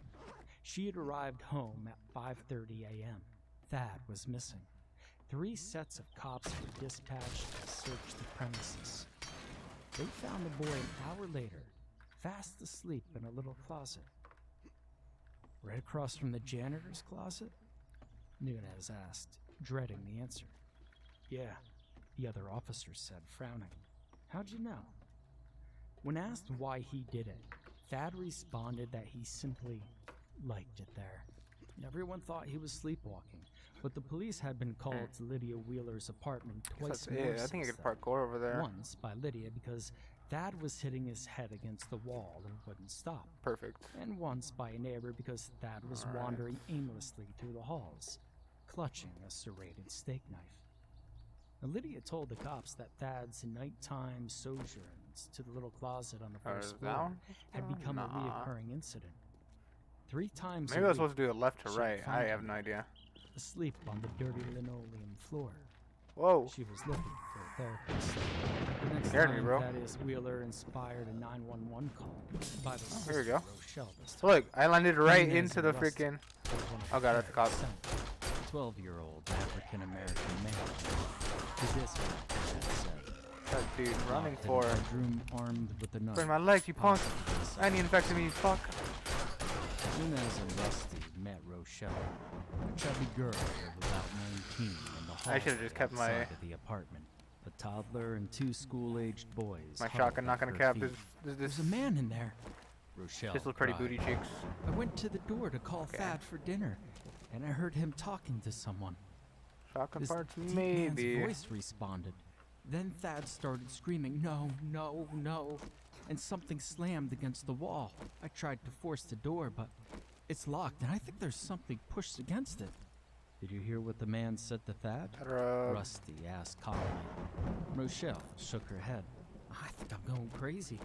I couldn't make out what he said, but it sounded like, I don't know, it's Real bullshit. nice. What? Rusty asked. I thought he sounded like my stepfather, but my stepfather's been dead for years. Rusty herded Rochelle and the children towards the elevator. Gun a pistol in the Gun toilet, was drawn. classic. Nunez and the other two officers Toilet entered gun. the apartment. From one of the rooms, they heard a child crying. Let's see. Coming up on the closed door, Nunez and the second Raid the cop kitchen. positioned themselves. I don't The need glue right now. burliest of the three turned his shoulder, took a running Plus I could start, make glue. and ran Yeah, to the door. Bang! The doors slid open. A nightstand had been Take placed coffee. against it. Nunez nearly Ooh, dropped cool. his gun in shock. The must and potpourri smell hit him in the face like a wave. Little Thad sat on the floor Ooh, between cobblestone. two sets of bunk beds, clad in a wife beater and boxer shorts, holding a steak knife. Up and down his arms and legs were deep, jagged, self-inflicted cuts. His face was swollen and snotty. Upon seeing the two guns pointed at him, he dropped the knife and let out a small cry. Oh, we're not here to hurt you, kid, Nunez heard himself say. The room was completely trashed. There were pictures on the walls. Horrible demons, mutilated humans and animals, flames, torture implements. Upon closer inspection, the drawings were determined to have been completed with both marker and Thad's blood. The paramedics in the Department of Mental Health were called. The apartment was thoroughly That's searched heavy. for the esoteric second party, the man with the deep voice. No one was found. Nunez and Rusty approached little Thad as he sat shivering on a gurney, the paramedic bandaging his arms. Hey, buddy, Nunez said amicably. I'm Officer Nunez. Mind if we ask you a few questions? Thad shrugged. Okay, your sister told us she heard you talking to someone in your room. Can you tell us who? Thad stared. You're not gonna get them into trouble, buddy. We just want to talk to them and make sure they're okay. We're not going to arrest them or anything. You can't arrest him, Thad said. He's not human. Oh? Nunez responded. Is he a ghost? He's my dad. He's dead. He died and the angel sent him to hell. He comes and sees me at night. He tells me what to do so me and my family don't have to go to hell with him when we die. Oh. Yeah. Oh. Well, what does he tell you to do? Thad shook his head. He says we have to draw demons every day, and whenever I have a bad thought, I have to hurt myself. The DMH lady came back then, handing a 5585 detainment form to the paramedics. The paramedics lifted the gurney into the ambulance. Rusty stayed back to talk to them. Nunez, brain buzzing, went to start his report. The druggies see their dead family members. That's what Officer Anderson had said. Officer Liu had spoken to his partner, while his partner was in the squad car talking to dispatch. He'd seen Michael's corpse reanimate and assault him. Dolores had seen Michael's fuck? corpse hanging in a closet. What the fuck Michael kind was of alive, Modesto Bathroom? had seen Marisol's ex-husband. What the fuck? The ex-husband was in Washington. And Rochelle had heard Thad's father's voice. It's like a dream bathroom where Thad everybody said can his see father me. came and visited fuck? him. And that smell, And look, it's a double shitter. So you that can just sweet shit here and with your homie. decaying smell. What's up? What the heck was going Fucking on in stiff, that scuff me. apartment building? The next time Nunez was dispatched. Ooh, to right. the Fireman's Primrose Almanac Volume 7. was the What does it do? last. Fireman It gear, was craft some fireman old helmets, and take neighbor fire from lady. others. He Yeah. couldn't have said which one. There weren't many tenants left. Of the 17 units that comprised the Primrose, only 10 were filled. This lady had heard yelling coming from the apartment across the hall. Whoa! A man with a deep voice, neither a woman or a young child. The dispatchers immediately recognized the apartment number, Thaddeus Wheeler. Nunez and Rusty used the back entrance. Immediately, Nunez was overtaken by Okay, the small smell. packages? Cool. Musty basement. Decoration packages? That's pretty potpourri. cool. Rusty didn't notice. She headed straight for the elevators. Nunez looked to his right. Thaddeus ATM. Wheeler Oh, stood it's in the locked. hallway between the Oh, do I have to janitor's destroy it? storage and the underused Get little Duke's closet coins? where he liked to That's sleep. pretty cool. Rusty Mailbox. had already disappeared through the double doors, and Nunez knew he should have gone after her, but he didn't Alright. want to give the kid the opportunity to sneak away. Thaddeus Wheeler was a very troubled little boy. He needed I to just be want to see it. I'm gonna go ahead and destroy it. not for 72 hours under a First, I'm 55, gonna- 85 hold. What should I store? No. Long Store term. all this. Until Do his I need shotgun bipolar parts? disorder Probably or not. schizophrenia or I'll keep whatever drove him to these. argue I with don't need broken himself glass. and paint I'll in keep it his on me own for now. blood was sufficiently tamed by medication. And slowly, outstretched hands in full view of the boy, Alright, I'm gonna grab my started pickaxe down and the hallway. also Thaddeus smiled at him when he got drink close. some honey. Hi, Officer Nunez, Thad said. Have you figured it out yet?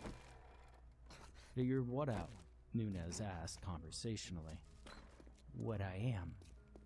Thad's smile grew wider, toothed and maniacal. The musty, sweet stench was suffocating. Let me give you a hint, Thad said. Then his voice changed. It became monotonous, an alien mockery of a human voice. This will all burn, Thad said in red-headed corpse Michael's voice. You will burn with it. Nunez backpedaled. The smell was intoxicating him, drowning him. Then he noticed Thad's bare arms, the arms that had been violently slashed up several weeks before with a serrated steak knife. There were no scars on those arms. What? Nunez sputtered. Thaddeus Wheeler, the thing that looked like Thaddeus Wheeler, laughed. Bzzz. Wrong answer, he boomed in a grown man's voice. I am whatever the fuck that I want to be. Then, lightning fast, he opened the Edgy. closet door and vanished within.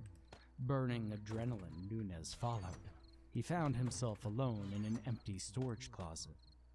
The closet was, well, it wasn't what he'd been expecting. He didn't know what he had been expecting.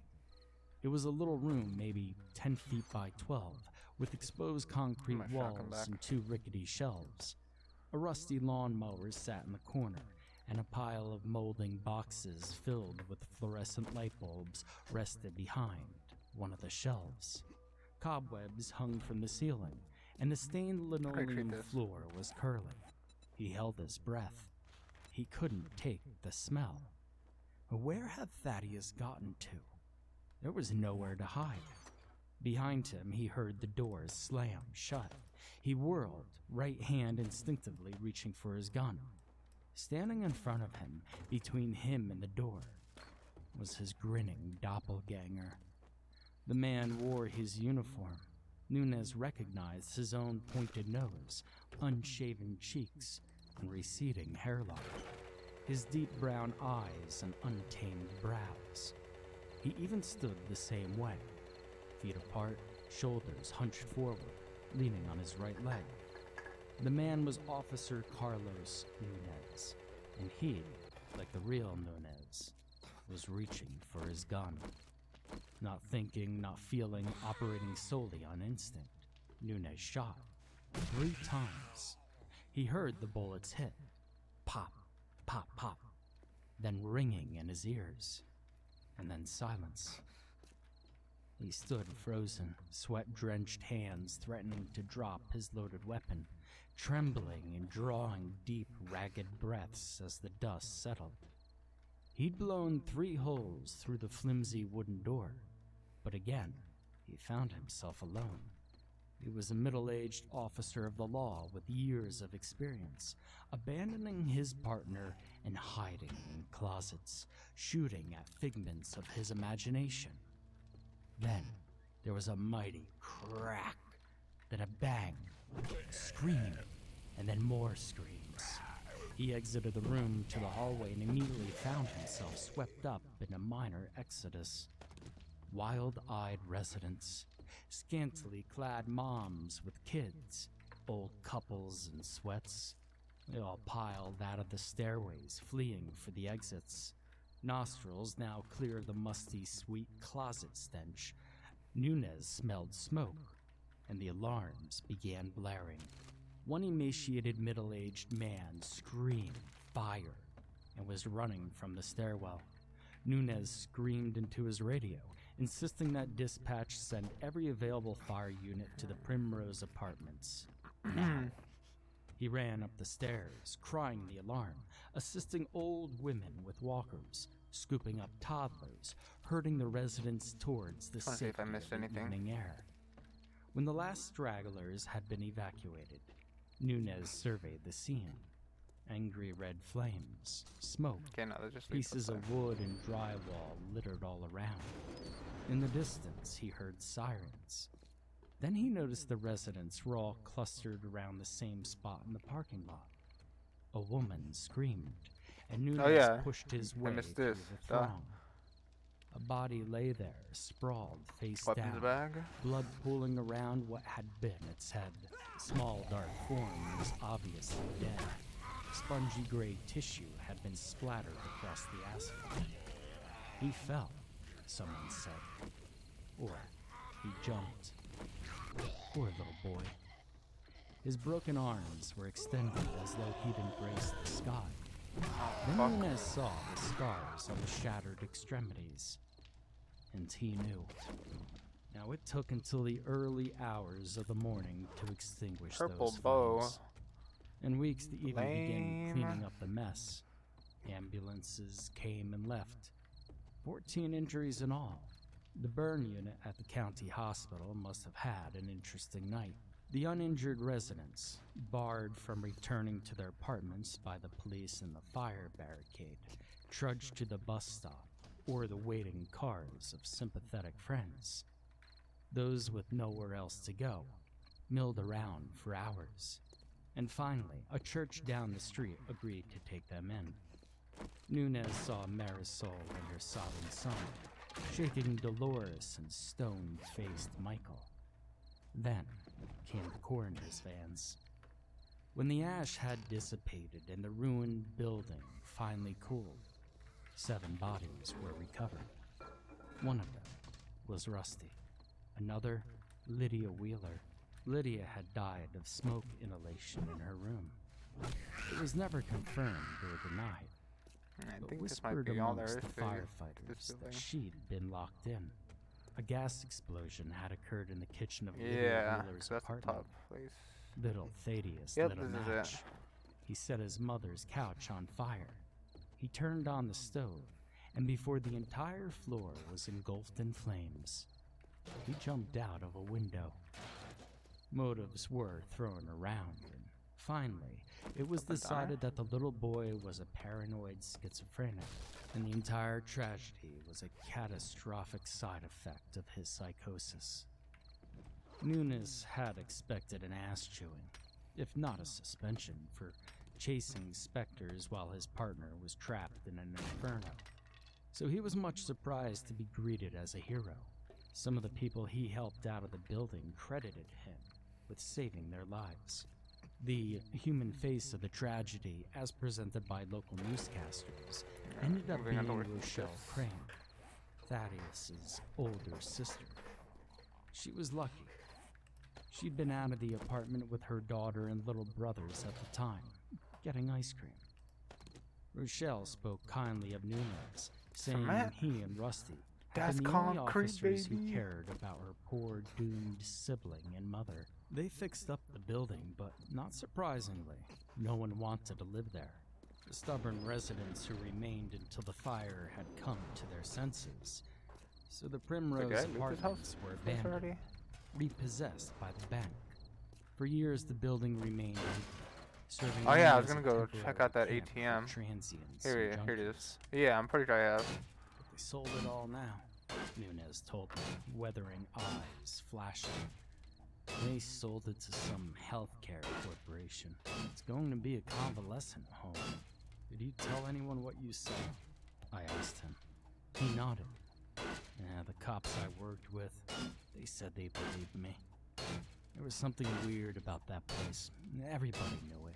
But the thing with unexplainable crap is that no one wants to officially I'll believe take it. because that would mean they're crazy.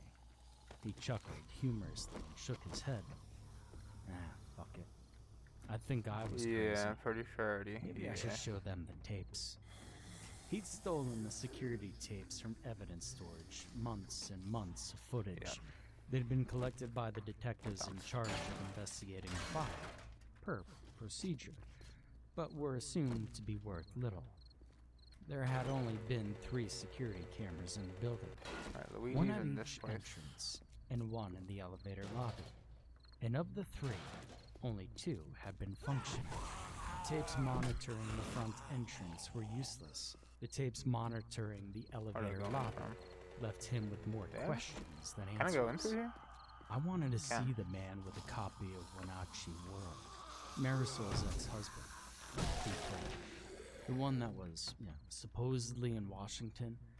And I thought if I saw him in the tapes, it would prove that I wasn't delusional. He shuddered. His bloodshot eyes watered. But he wasn't there.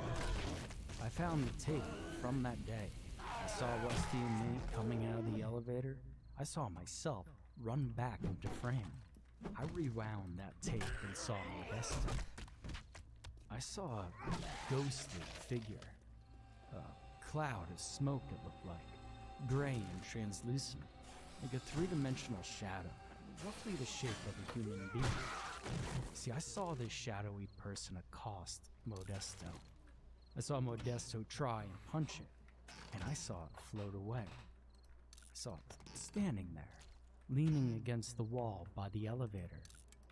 Well, I stayed up all night looking through the rest of the tapes, and the shadow figure was there, again and again, with people all around.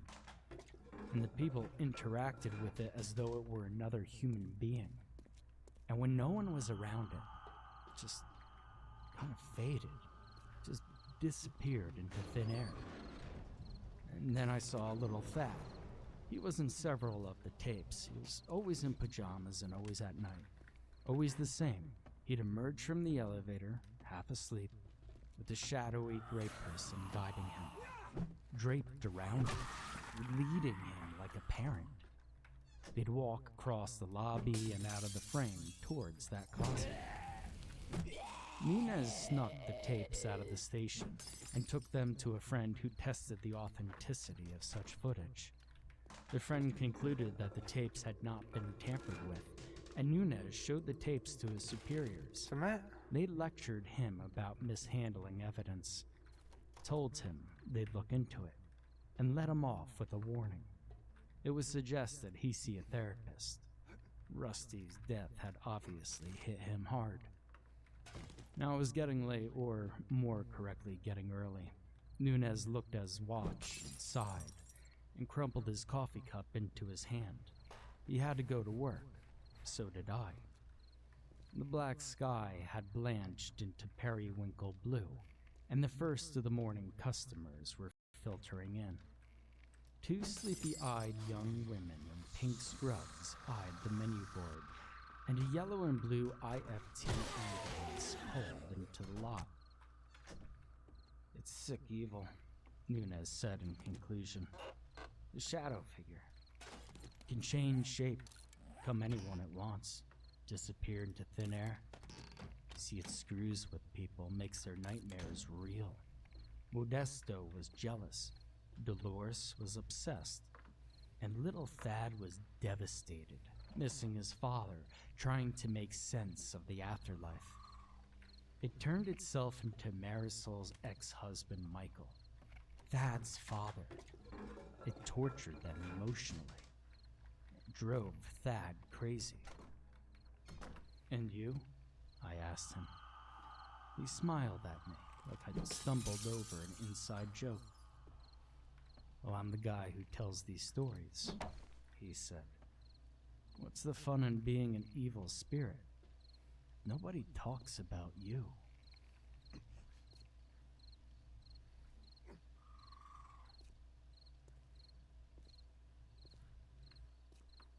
That was pretty good. I enjoyed it.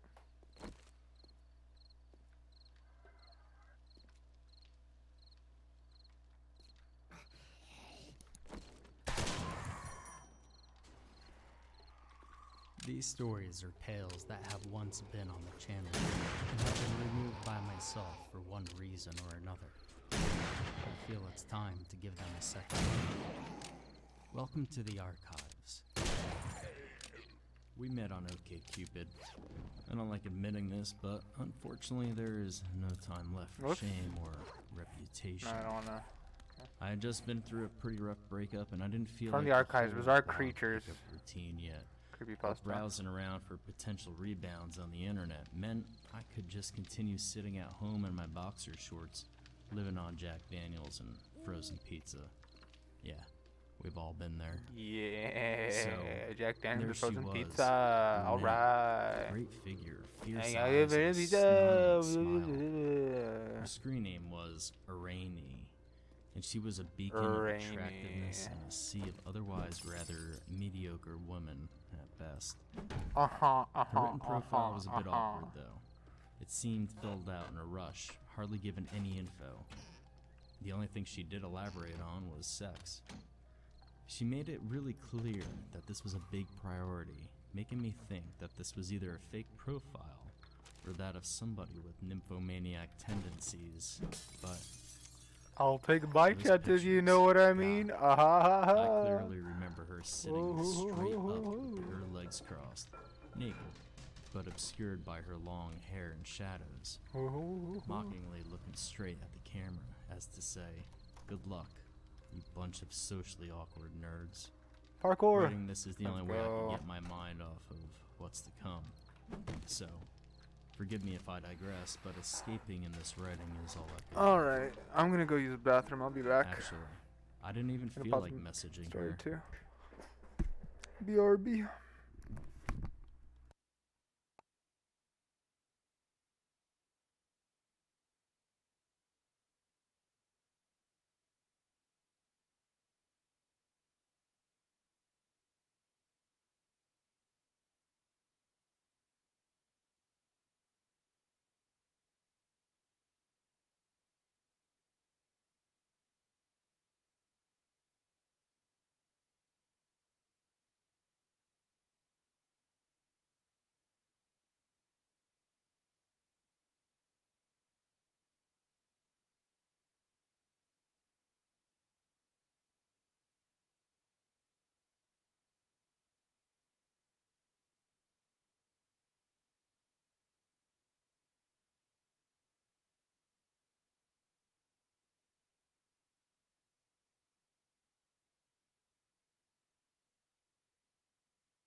Alright, let's jump back into it.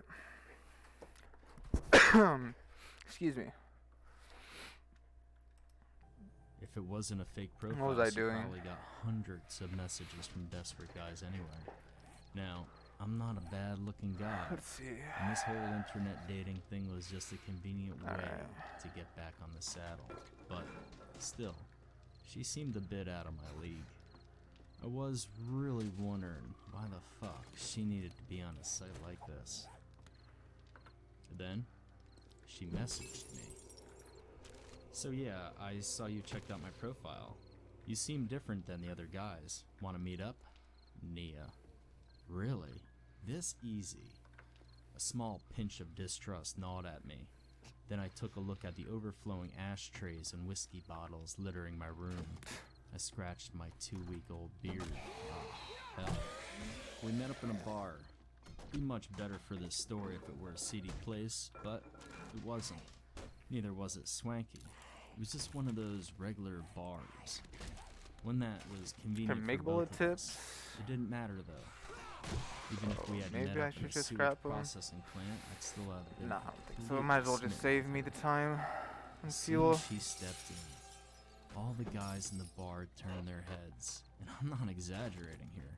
All the guys turned to look at her and followed her with their heads as she walked up to me and kissed me on the cheek. Hell, I felt like the coolest dude in the world at that moment. I hear sirens. It's another one of those buildings. Yeah, be looks that like it finally? is. No, they passed. I don't know exactly how much time has passed, but I'm sure I've been reported missing by now. So, there she was, tall, low-cut black dress, eyeliner around almond eyes that made her face even more feral. That snarling Feral. smile, bearing perfectly straight teeth, and Nickel her juice, huh? smell. God, that smell, it was overwhelming, musky, and raw. But I never met anyone that smelled that good.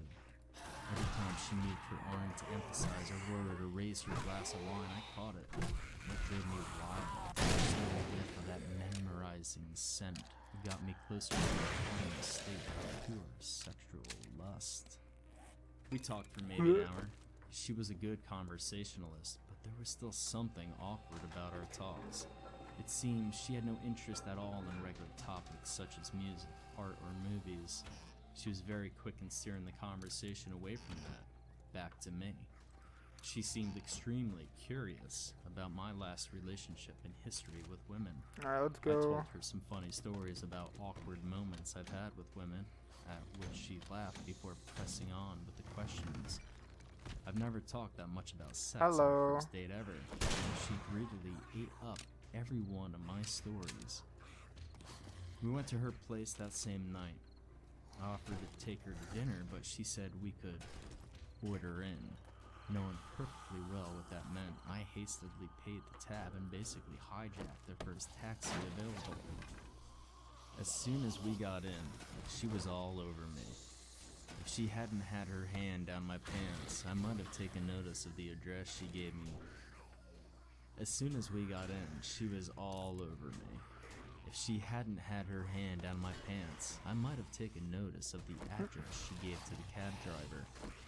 If she hadn't been smothering me with aggressive kisses the entire trip, I might have known where the hell I am right now. But she's smart like that. As soon as we were inside, she offered me a drink. The apartment was bare. The blinds were closed and she had hardly any furniture. No pictures on the walls either. I don't think Where much the of fuck it did then. you come from? But she was probably one of those minialists. The cocktail she brought me was refreshing. Pineapple cider, really sour and tangy, but delicious at the same time. When she jumped me again, she threw me on the couch, one of those pieces of furniture she owned, and before I knew it, we were ravaging each other. I'm not writing this for you to get your kicks, so I won't go into details, but it was hard. It was painful. Her scent unleashed all my primal desires. It was heaven. No! Fucking infecting Until me again. the room started spinning. until our movements got me into a trance and I started tripping out. She was straddling me, sitting on top of me and holding me down. I couldn't move, and then the flashes started. Her perfect body distorted for milliseconds. There were too many black eyes. There were spindly, chitinous legs. Sometimes her body seemed to exist of too many sections, and her smell, so memorizing at first, became rotten and dusty, like flies that had been drying for too long in a windowsill. Her nails in my chest started to hurt, but she was still riding me with grim determination. The flashes became jumping. quicker, like a Make my shit heal a stroboscope. lot slower. She kept changing before me. Alright, Legs, let's see. eyes, mandibles, Sell chitin, that. flesh, teeth. Sell I was that. horrified. I Sell wanted to that. cry, to gag, to get out, but she had me Keep pinned, that. I'm gonna keep the rest. and I came. As soon as I did, she started laughing, a horrible, triumphant laugh, while I lay sobbing beneath her. But suddenly, the laughing made place for a snarl, a disgusted, disappointed grunt. She screamed. That scream, that horrible animal, Oh yeah, I have otherworldly scream. honey. I'm stupid. I still shudder when I think of it. She looked down at me with fierce hatred in her eyes and started to maul me. She beat me black and blue. I think she even broke my nose. I was covered in a flurry of punches, bites, and scratches until I passed out and woke up in this room. This room filled with human bones. This windowless room with those strange, dried up, leathery egg-shaped things. Egg-shaped things with holes in them, like something had crawled out some time ago. I can hear her scuttling outside. Once or twice a day, she comes in Scuttling? to bring me a sandwich and some water. Sometimes she sits with me and strokes my hair, softly singing a terrible song that makes me die a little bit inside. I think I know what she wants from me. I think I know why she's keeping me alive. I must have been here for nearly a month now, and it'll be that time again soon. I wonder how long it takes for her to find out I'm infertile. Kind of funny. Kind of a funny ending. Alright, should be good now. It wasn't until I broke down in front of my sister that it occurred to me to use the word haunted. When I tried to explain what was happening to me, finally articulating the weeks of dread and utter dislocation, I found that no other word would come. Haunted. There's still a part of me that scoffs and glowers at this. To use the language of folklore seems to compress what I'd experienced into a simple banality, a prisoner of language. Gotta have stuff in here too. Sell, sell, I sell, paid sell, cash up sell, front for the house sell, in West sell. And I'll Toluca. keep everything else. Something about the 1930s Spanish architecture tuckered behind the grove of weeping willows triggered a strong association with my childhood ideal of what it meant to be famous and successful in Los Angeles. It was far more than I needed, and I struggled to fill the extra rooms with bedroom sets and elaborate smoking lounges, more out of an obligation to keep up appearances when guests were over than to satisfy myself. And I was happy there, for a short while. My friends stopped visiting a few months after I moved. Alright, let's see. Increasingly elaborate excuses were These sought, buildings are and I done. soon Pretty much stopped got this asking. lockdown. Should I It move only that way or occurs should I to keep me going now down this street? I that think I keep. was doing the same. Finding every reason Let's move to down this stay way in the actually. house. There was such a gentle descent to the insanity of it all that I hardly God. felt it happening. The unusually stormy winter hit me hard. The long hours in front of the sun lamp seemed to do little to halt my growing feeling of melancholy, I wonder if there's anything in there. nameless unease. Maybe. There's stairs I for started sure. sleeping later, and I abandoned even the pretense of Let's writing, see. spending long hours in silence on the back porch, listening to the dry rasping of dead leaves in the cold breeze. It was Gas the middle barrel. of the night when I first saw him. After a long time of lying motionless, I slowly pulled myself out of bed from an infinite fog at the sharp urging of my bladder I'll see and what's down shuffled there. towards the bathroom. He was in the hall, standing perfectly Can I still, scrap that? Yeah, I can. his back to me. His head was cocked slightly to one side as if he was listening, but he showed no signs of seeing me. My heart leapt and my body locked as I tried to comprehend this intrusion. He was walking away from me now, the soft safe, tread of maybe? his feet on the carpet the only sound that punctuated the No, stillness. nothing. Less than 3 seconds had passed from the moment I saw All right. him to when he turned a All right, corner my sprain leg's healed. and was gone. Let me see if I can is there anything down here. When I wrenched control from my frozen limbs, I found the house empty and the doors Anything still here? locked. Sleep came slowly that night as I tried to Oh. convince myself that what I had seen I'll was a take the clay, I product of my guess. medicated and Anything in half-asleep here? mind. He returned the next night as I lay in bed. Like not. I awoke to the sound of the door opening and Can't my go in this eyes pipe snapped here, though. open to Interesting. complete darkness. There was a soft shuffling of feet, and then, with a sickening feeling deep in my core, the sound of bed Now we're in the springs sewers. softly creaking, Ooh, pass some gas. as if he had sat on the foot What you got of the for me? bed. Fear held me in that. place like a vice. Yeah, I might need that actually. There was a sound Oh, from God. far away. A Oh, God. dusty, crackling breath of wind. My mouth went dry and I croaked a small, involuntary rasp as I struggled to extricate myself from the sheets that suddenly clung to me. What the In that fuck? moment, Oh! I felt this animal terror, What the fuck? That shit's vanished. creepy as hell. leaving I don't a think they're supposed to be like hole that. in the Oh, what the darkness. fuck you? After that night, I was never alone in that house. At the corner of my eyes, I saw a slow, plodding movement, the lumbering gait of a shadow that evaporated as soon as I turned. Rarely at first, but increasingly, I would see him in full view, walking slowly from room to room, sitting motionless on the patio, standing silently Oh, in odd what? corners of the A house. water tower? He Okay. would be gone only moments Nothing after here, I though? registered his I guess presence, that's cool. simply ceasing to exist, Um, taking with him the tiny Okay. muffled sounds of his movements. oh wait, there's another door right I here. could not describe him now if I tried. It was not vague or indistinct, but utterly unremarkable in every appearance.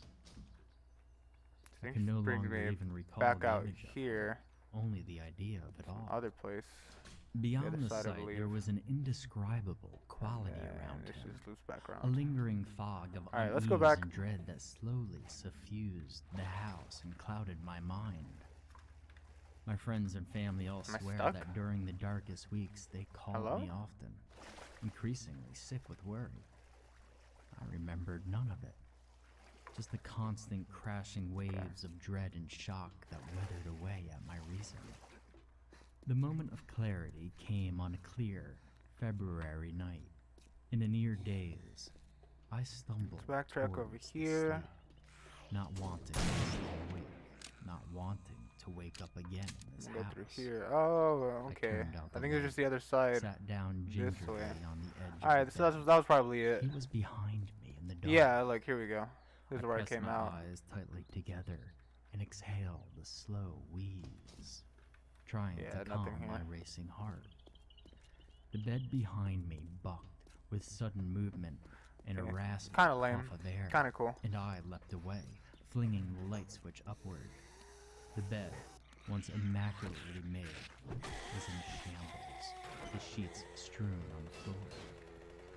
Something deep inside me seemed to slowly Pretty bend sure I already and rated about snap, the police and and gun I nuts. grasped at the fragment Don't think I of rated epiphany that. slipped through my fingers away into the gloom. Let's go ahead and do it. I felt suddenly Those sharply electronics. awake and lucid, like I hadn't in months. No I power held electronics. onto my momentary courage closely Pretty as good, I I like that. approached the front door. And stepping over the the threshold rocks. for the first time in weeks, brought a faint wave Scrap of that. dizziness. And then I was That's in a the dead car body as trying well. not to look back. As I pulled the car into the street, Where's I Zambi's turned at? to the house. I don't really need The scrap last armor. time I saw it, its lights Oh, ablaze whoa, and mimic whoa. light. Shit. He was at the window, his hands clasped at his side, a momentary silhouette that vanished with only the soft sway of the car. I was at a motel within an hour and at my sister's Studio City apartment the next day. My throat was raw from not speaking for so many days, and I told the story to her, embarrassed at the absurdity of the way it all sounded, but swaddled in profound relief. Christ. Despite the usefulness Alright. of it to describe the events, the word Oh, it reset haunt itself. Battery seemed ring schematic. That's sour cool. in my mouth. It never occurred to me to call the intruder a ghost. And this was Take that. something else. Something I Okay, can't they're not- explain they are with they are the double-sided, what clumsy the fuck? spheres of language. Unless it The reset itself? phantom impression of a right Unless I word, didn't search it at all? perfect word, I'm confused. seemed always at the tip of No, my I don't need tongue, that. No, they're but not double-sided. it never comes. It wasn't the intruder. Right, I don't need It was the plastic parts. house. There's something wrong with the house itself. The house is. What are these lame loot broken. items?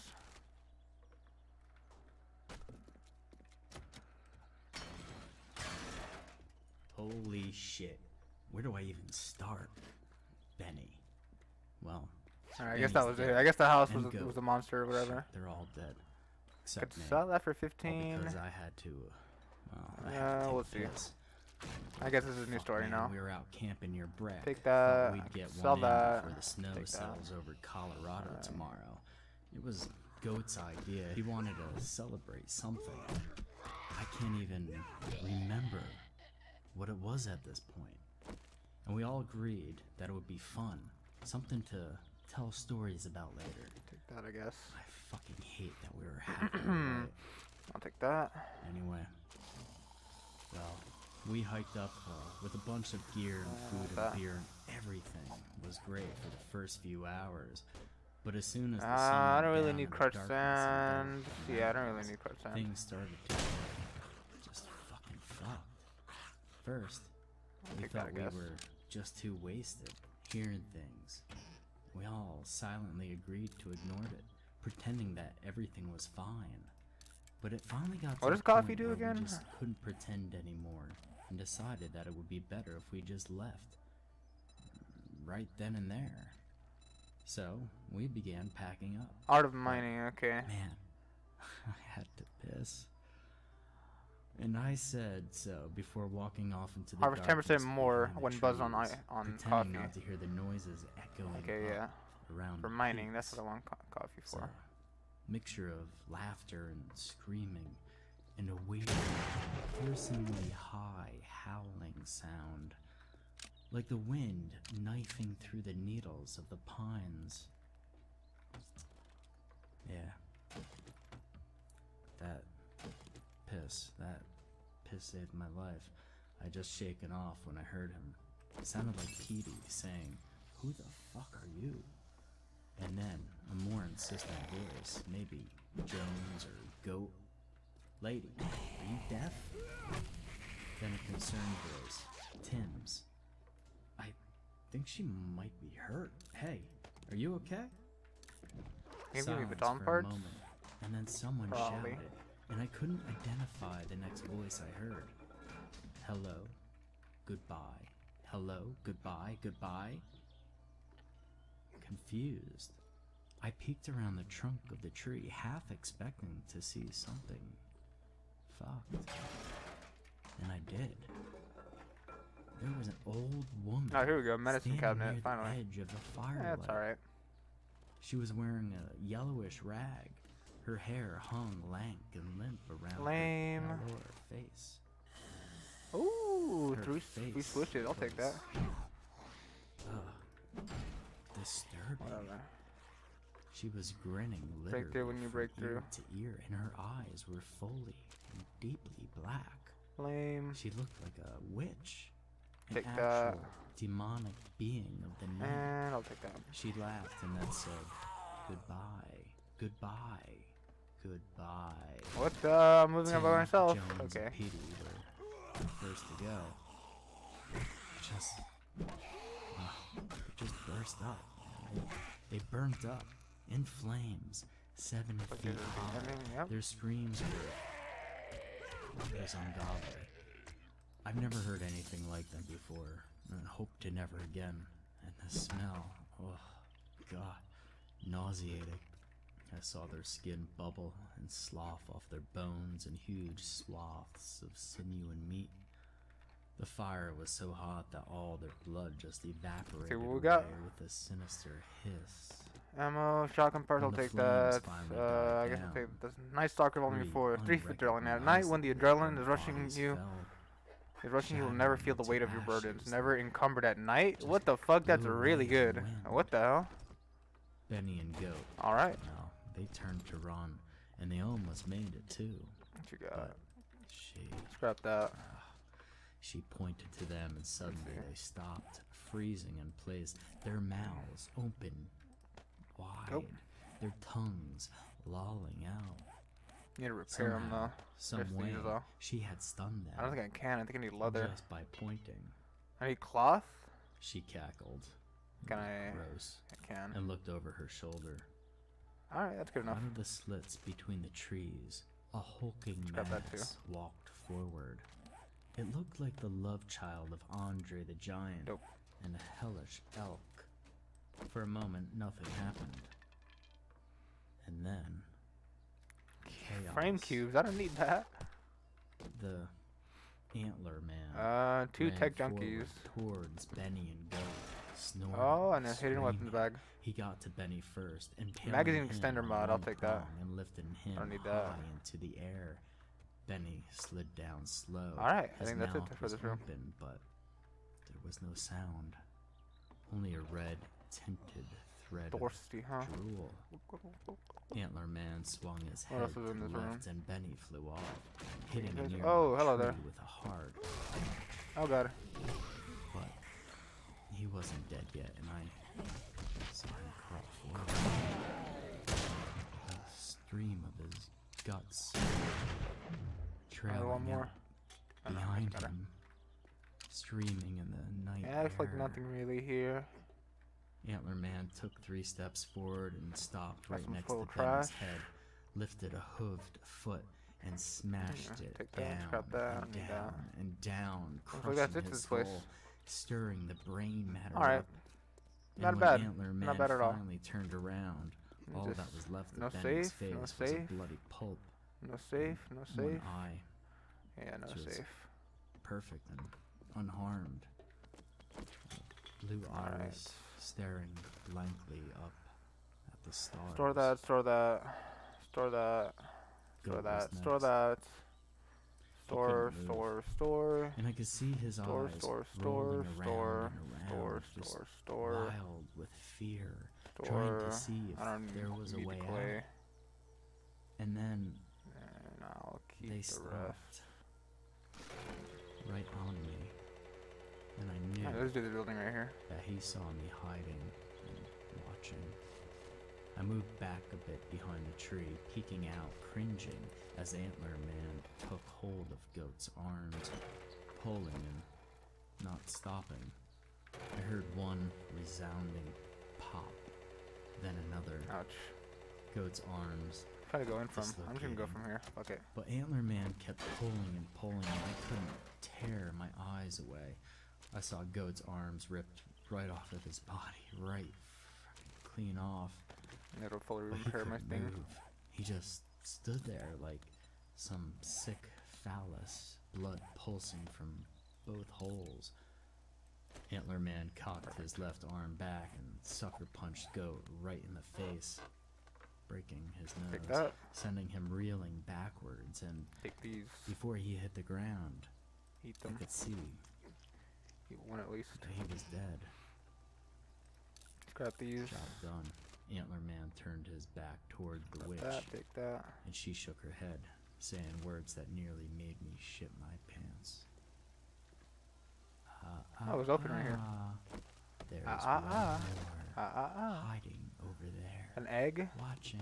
The searing egg. I think he's enjoying himself. I don't think there's anything in there. Oh, Okay. what the hell? I shat myself.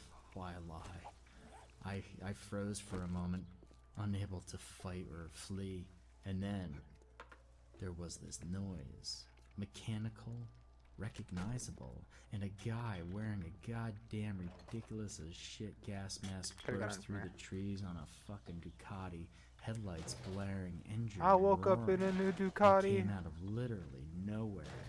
I blinked, Literally ready nowhere. to jump up, ready to run. But before I could, something soared cash over register. me. Something big. What else we or got? A dog. Water cooler, don't need it. I'll take that. Goddamn dog.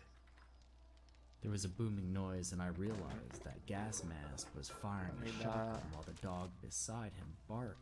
The Don't need blasts that. from the shots were amazingly bright and lit up the entire area with severe Nothing. fluorescent-like glow. Suddenly, the dog shot off, running low to the ground, straight towards Antler Man, leaping up, Expand. latching Nothing. onto his arm. Gas mask reloaded, then swung Don't the need shotgun it. swiftly toward the witch Don't need and it. fired again, hitting her in the chest 4 times, making got for her me? stagger back, that. screeching. Next to her, the dog was ripping and rock. tearing at Antler Man, pushing him back towards the trees. Off the bike now, Gas Mask slung the shotgun over his back and grabbed the pistol Take the from his lead. belt, firing the whole clip, shouting, "Hocus How much would this be worth? pocus that, you $10? bitch!" Nah, I don't need that. And the witch fled. Antler Man immediately followed. Okay, so it looks like I gotta The go this dog way. charged after them, baying Around loudly. here. I heard and a up here. loud, horrific bugle, like an elk dying, and something large crashed to the ground.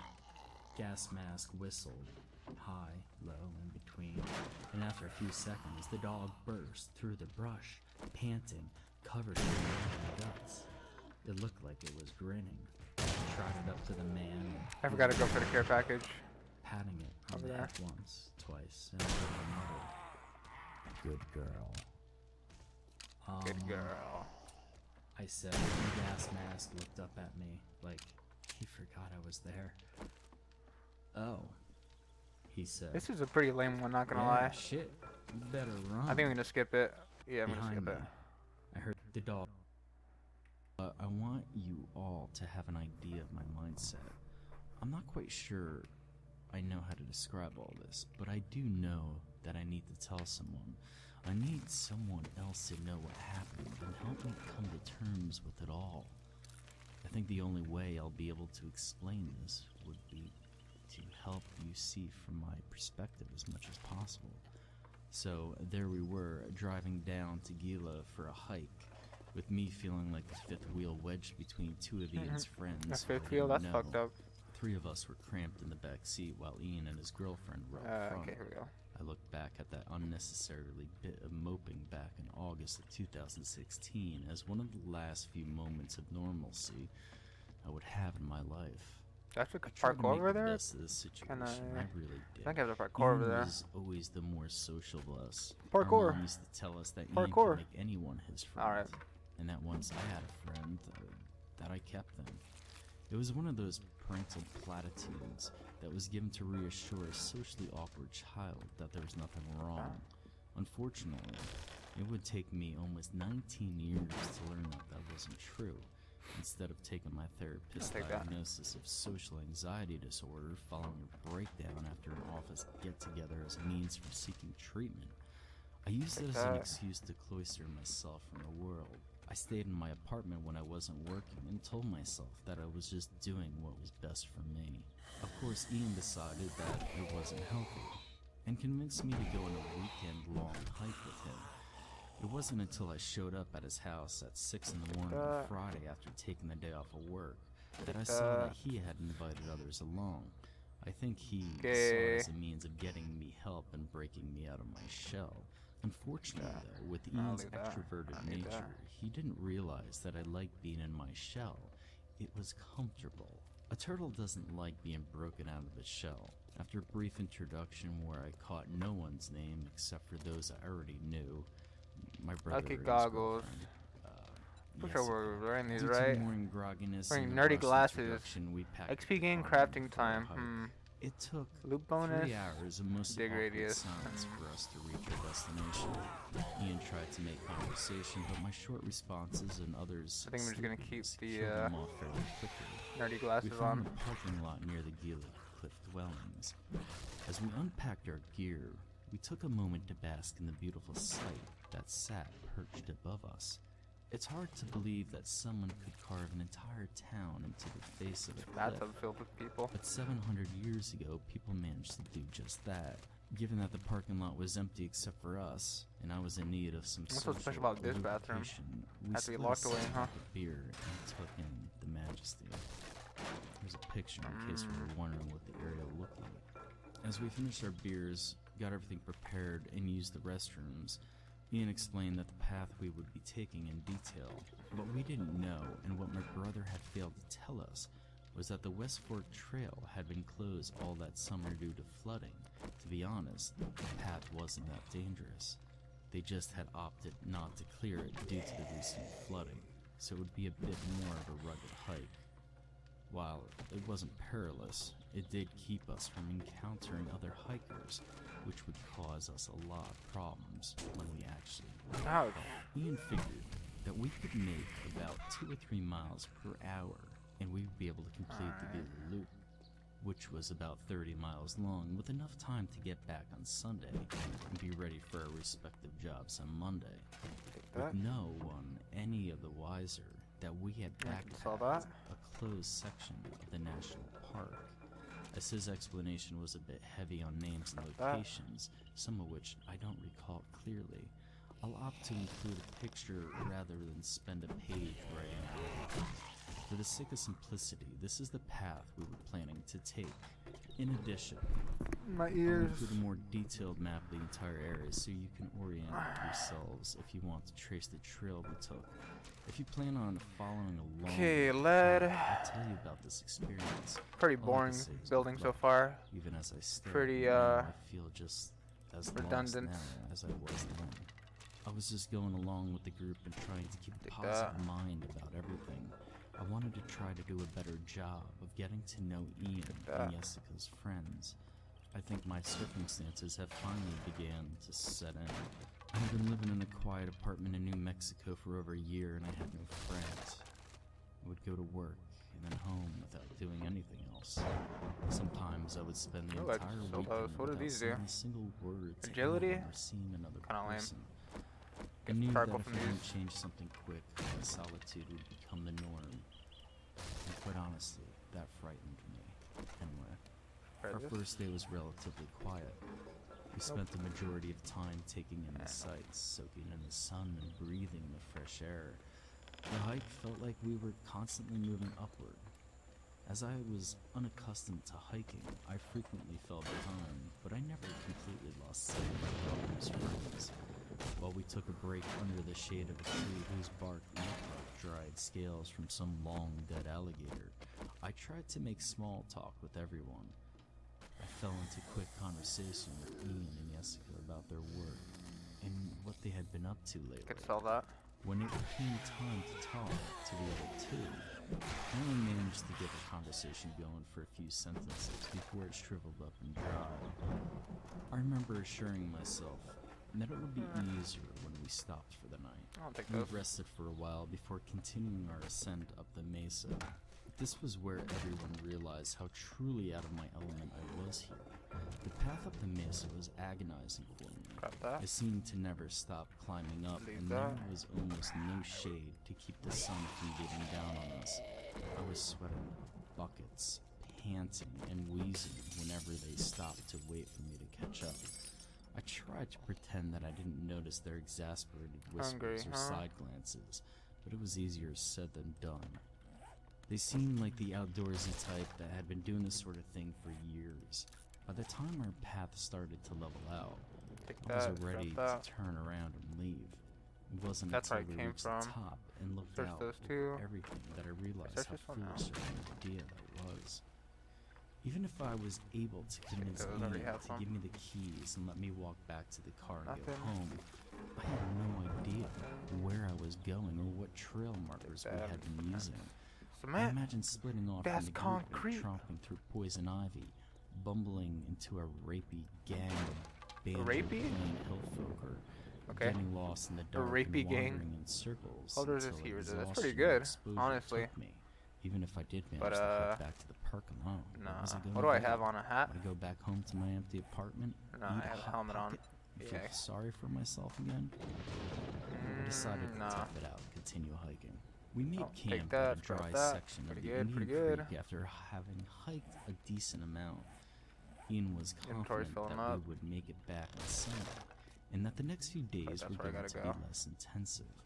We ate some food and stowed the Oh, rest I've in a already bear been on this bag floor. a ways from camp. Is this where I'm supposed to We were go? passing a bottle of whiskey around in front of a campfire we had built when the conversation shifted to the most awkward moments everyone had experienced. Okay, yeah, I have been Ian here. retold his story about the first time he met Jessica at the club, Yeah. where he was okay. way too drunk for his own good and ended up puking into her purse. Jessica bristled at the memory and jokingly called Ian an asshole for that. Each person shared their stories about a bumbling first kiss where their braces got hooked together, locking themselves out of their dorm rooms in their underwear. Their cringe-inducing high school edgy lord personality, and caring for their drunken boyfriend who puked into their favorite bag. Then the bottle came to me, and it was my turn to tell them a story. I instantly knew what my most embarrassing story was the moment we started be the it. conversation. I didn't Where's tell the them next about the place? door, though. Instead, Okay. I made up a story ripping where I my came from. pants in front of a group of people during a work interview that I had probably ripped straight from a 90s sitcom. They laughed with me and I felt like a piece of shit. They had bothered to reveal their most embarrassing moments and were commiserating in their shared I can go higher. experiences. Can we and here get I was much too afraid to tell them higher? the truth, So high. to tell them about the door. Oh. The conversation continued for a bit afterwards as we Alright. killed the bottle. When it was dead, we all went to bed, still pretty drunk, dousing the campfire. I woke up in the middle of the night, desperately needing to use the bathroom. Still a bit fuzzy from And the booty. bully whiskey, I tromped out into the woods to do my business. It wasn't until I was almost done that Nadia's voice cut through the blackness. She asked me if I had a lighter. Since I hadn't heard her approach, the sound of her voice made me jump. It would have scared the piss out of me had I not just gone to the bathroom. I mumbled something about having a lighter back around the camp. She told me that she had dropped hers and asked me to help her look for it, but I was too out of it to be any good to anyone, so I told her that we'd look for it later. I vaguely remember her mumbling here. a protest as I stumbled back to my sleeping bag. It wasn't until I woke up in the morning that I realized how stupid I had been. Apparently, they had heard a yowling in the surrounding woods all last night. They thought the sound could have Nothing. possibly belonged to the Mexican gray wolf, but no one was sure. Ian knew that they inhabited the area, but they were very uncommon. I palled at the thought of being mauled by a wolf while out peeing in the middle of the woods.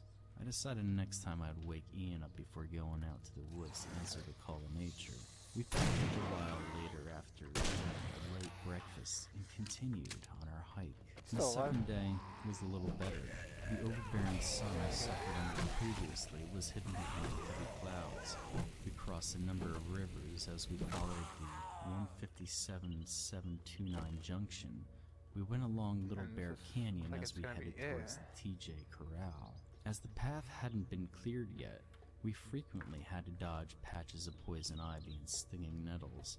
I fared much better on this hike, and despite nursing a slight hangover, I felt like I was doing a this much gonna better be- job of getting Alright, looks like this is the end pack and clunky boots area. my brother had See what loaned we me. can get. We made camp around Paper. midday and purified some water from a Paper nearby boy, river, paper boy, all about the boiling paper in boy. iodine tablets sides to it. As the last section of our hike didn't really have many Take that. opportunities for Don't need to get drinkable confused, water, really. I think that maybe our encounter last night with the yipping and Need yelling that. wolves had added a bit of seriousness to Don't the need that. hike, as there wasn't Nope. much joking around or Nah. conversations this night. We talked a little bit, but mainly just had something small to eat while we stared into the campfire. Ian and Jessica were the first to call it for the night. I stayed up with the others for a bit, and they were mainly silent.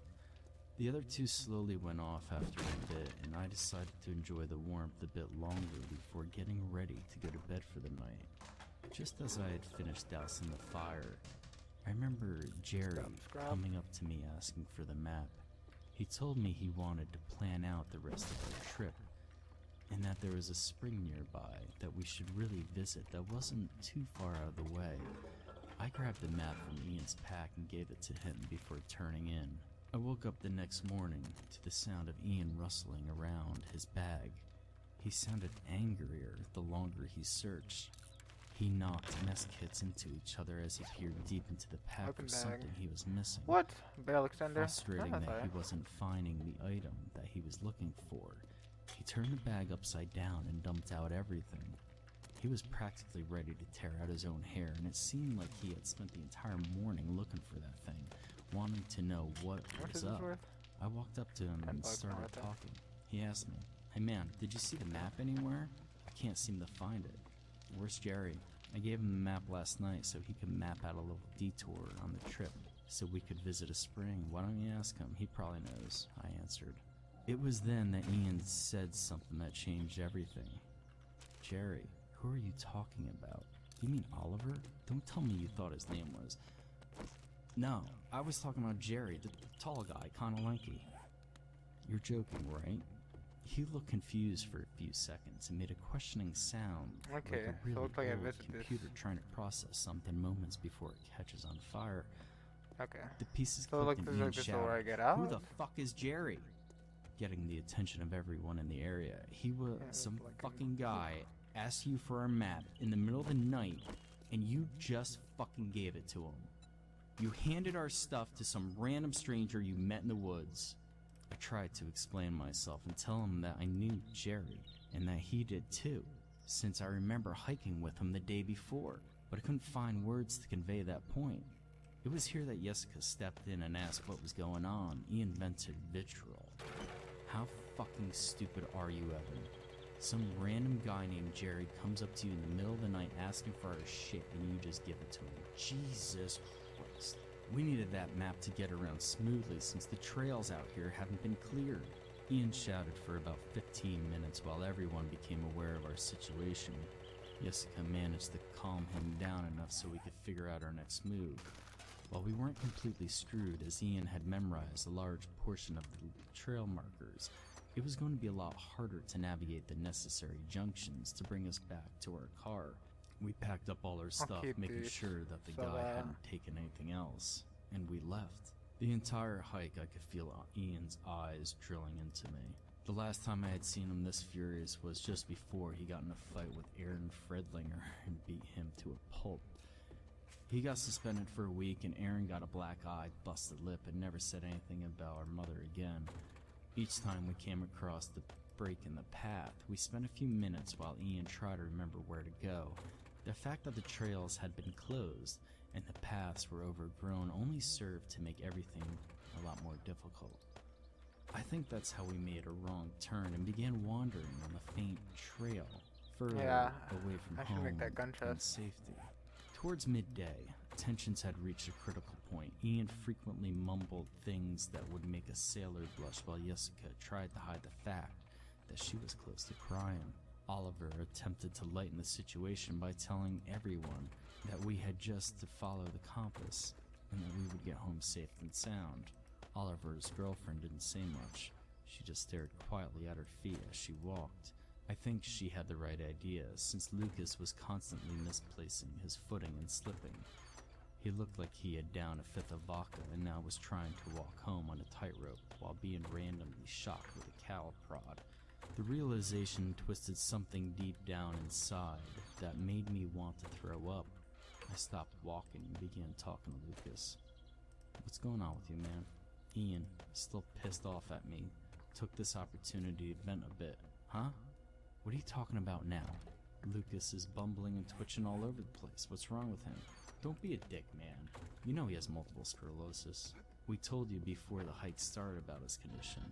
As soon as he said it, the events came rushing back to me as clear as day. I recalled Ian pulling me to the side and telling me about his friend's diagnosis, and how this was likely going to be his last opportunity to undertake a long hike like this, so we had to help him to move slowly. I remember watching him scramble up the trail and thinking about our own mom and her illness. It brought back bittersweet memories of birthday wishes given to us from hospital beds, and hearing her sob quietly to herself in the middle of the night when she thought we were asleep. Guilt flooded over me, and I stepped forward to apologize to Lucas when it happened. 10 safe. 44 Lucas steel, 5 springs, 5 growled at comfort. me the instant I took a step forward and dropped to a hunched position on his hands and feet. It almost looked like the skin was bristling at a possible threat, and I could see his broken and decaying teeth as he hissed at all of us before taking off at a hopping stride into the woods. He moved like one of those CGI monstrosities from the last Planet of the Apes movie. His shaky and unstable balance was replaced by a more natural and animalistic gait as he lopped into the distance and disappeared among the trees. The last thing I saw was what I assumed were his clothes, sloughing off its body, revealing I don't have a that they crucible. weren't actually clothes but gray folds of skin. Oliver was the first to talk. What? Fuck. As soon as Oliver said those words, it was like a switch had flipped that set everyone Oh, I have steel. into panic mode. We began to run along the trail as if it would do us any good. The only thought in my head was to put as much distance as possible between me and that thing. 7 I minutes, think it goddamn. took a good 15 minutes for us to run out of energy with our heavy packs and the disorienting nature of the woods. Alright, let's keep moving As we forward. tried to catch our breaths, I surveyed the area around us and came to a terrible realization. In our panic, we had run off the path, and we were now even deeper into the woods. We tried to make sense of what we saw. I just remember Ian mumbling the same phrase over and over. What the hell was that? What the hell was that? What the hell was that? The short answer is that it was Lucas. The long of it is, there was no Lucas. Not really. I'm sorry for interrupting the story in the middle like this, but I think now is the best time to try to explain everything. I know how confusing this all seems with Jerry and Lucas. The truth is, I did that because I don't think I could have appropriately explained it to you without you first experiencing it from my eyes. I don't know what to call those things, but they do something to your mind. They insinuate themselves into your memories. They wrap themselves up in a wall of your recollections, and even though you know something is wrong, you can't quite put your finger on it. Your group of 4 friends could grow to 5, and you wouldn't be any wiser. A part of you will stupidly admonish you forever wondering how many there were. You look at it and you recognize the face. You remember events. You remember getting drunk at a bar together. You remember them crying on your shoulder after a rough breakup. You remember everything that happened between you, but none of it's true. I don't know how it does it. It crawls into your head somehow and makes you see things in a way that butter's really benefits good. them. It can mold memories, but it can't mimic human movement. It walks on 4 claws, not 2 feet. It growls, hisses, and snarls. It doesn't talk. It infiltrates, observes, and waits. It was hunting us and trying to drive us deeper into the woods. It was succeeding. We never really reached much of a conclusion about what that thing was, but we did reach a consensus that we had to get out of there as soon as possible. I watched Ian as he looked around the forest and came to the same realization that I did. We were lost. We didn't tell the others. I think he realized that panicking would only get us into more trouble. Instead, he told us to follow him. With the shock of our encounter setting in, we could do nothing but follow his lead and hope it all worked out. As we walked, we could hear the sounds of distant animals, yowling and calling out to each other. The terror of our situation deepened as the others whispered that those were the same sounds that they had heard the first night out in the woods. Whatever this thing was, Hey. it was following us and calling out to other things in the area. At the time, I couldn't stop thinking about one of them barreling out from the underbrush and sinking its black and rotting teeth into my neck before the rest of the group could react. I need any of that. I remember brushing the thought off and mentally reassuring myself that there were 6 of us here and that we had actually encountered one of those creatures. As the day pressed on, we seemingly wandered south in an attempt to pick up another trail that would lead us back to the parking lot. I couldn't help but to shake a nagging feeling in the back of my mind. It felt like I had forgotten some important deadline that I should have never forgotten about. It wasn't until Oliver mentioned his wish of being back in the car that Jessica stopped dead in her tracks. We all turned toward her, but knew what was coming the second she asked. We only took one car down, right? Ian snapped, more fearful than frustrated. Of course we did. Remember how cramped everyone was in that tiny-ass Prius with all our camping gear smashed into the trunk and on our laps? What about it? Jessica went white, as if this was the first time that Ian had ever raised his voice to her. She paused for a moment before asking, how many of us are there right now, and how many does I guess your that's car it. sit? Ian's car Really? sat Is that 4 it? people comfortably, 5 uncomfortably, and there were 6 of us out in the woods at that moment. Everything happened at once. Ian swore. Oliver's girlfriend gave a half shriek and half gasp, while I looked wide-eyed from person to person, trying to figure out which one of us didn't belong there. Sarah was the only one who managed to say something, and that was... She hadn't finished her words before her jaw popped open. I don't mean that it dropped open like she was astonished at something. It popped open like it had dislocated from There we go. her face. The space between her lips was a massive, sickly pink void of inflamed gums that was at least a foot long. She looked at us with dead and dull eyes as she slowly raised a twitching hand up to her jaw and tried to lock it back into a more human-esque appearance. She popped it back into place with a hollow sound and Take squelch that. of meat and We got- bone shifting into Take place that, as if that. nothing What is was this water wrong purifier? about what Pretty had good. just happened before she tried to speak again. Ian was the first to react. He stepped forward, the failed facsimile of human, and swung his walking stick at her face while bellowing, "Get out of here!" She hopped back from the attack in a sloppy motion and landed on all fours.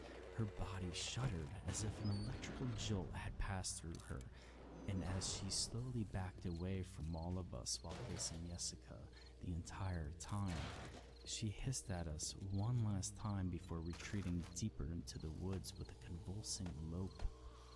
It took a moment for all of us to regain our composure before we continued walking while trying to look in every direction at once. I remember Oliver rambling as we walked. He kept asking, although no one was responding to him, "Did you see how it moved? It was twitching like an epileptic in a rave. You ever see one of those documentaries about mad cow disease?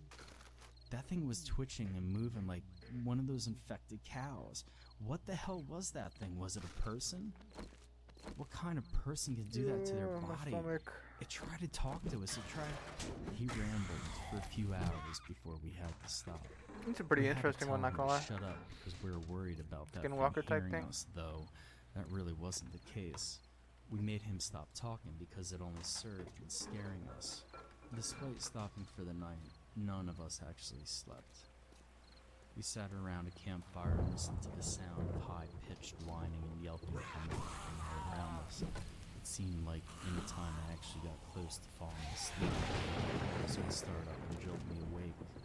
We spoke in hushed whispers and tried to figure out what they wanted with us, though none of us really wanted the answer to that question. The hours dragged on almost endlessly before dawn. Alright, yeah, I'm gonna use the broke, and bathroom we again. I'll be continued back. our Sorry, hike. guys. Baked 247 potato. Good morning. How are you doing today? How's the zombie killing going? Well, welcome to the stream, bro. I really appreciate you dropping by. It's going very well. My day's going very well as well. How's your day going? And well, yeah, like I said, the zombie killing's going very well. I'm just gonna take a quick break to use the restroom. But welcome to the stream. We're just playing 7 Days and listening to some creepypastas. Alright, I'll be back in a couple minutes. Wow, my mic was muted for all of that. My potato, welcome to the stream. I appreciate you dropping by. Good morning. I'm doing very well today. Thank you so much for asking. How are you doing today? And the zombie killing is going well. I was gonna say something. We're just looting right now.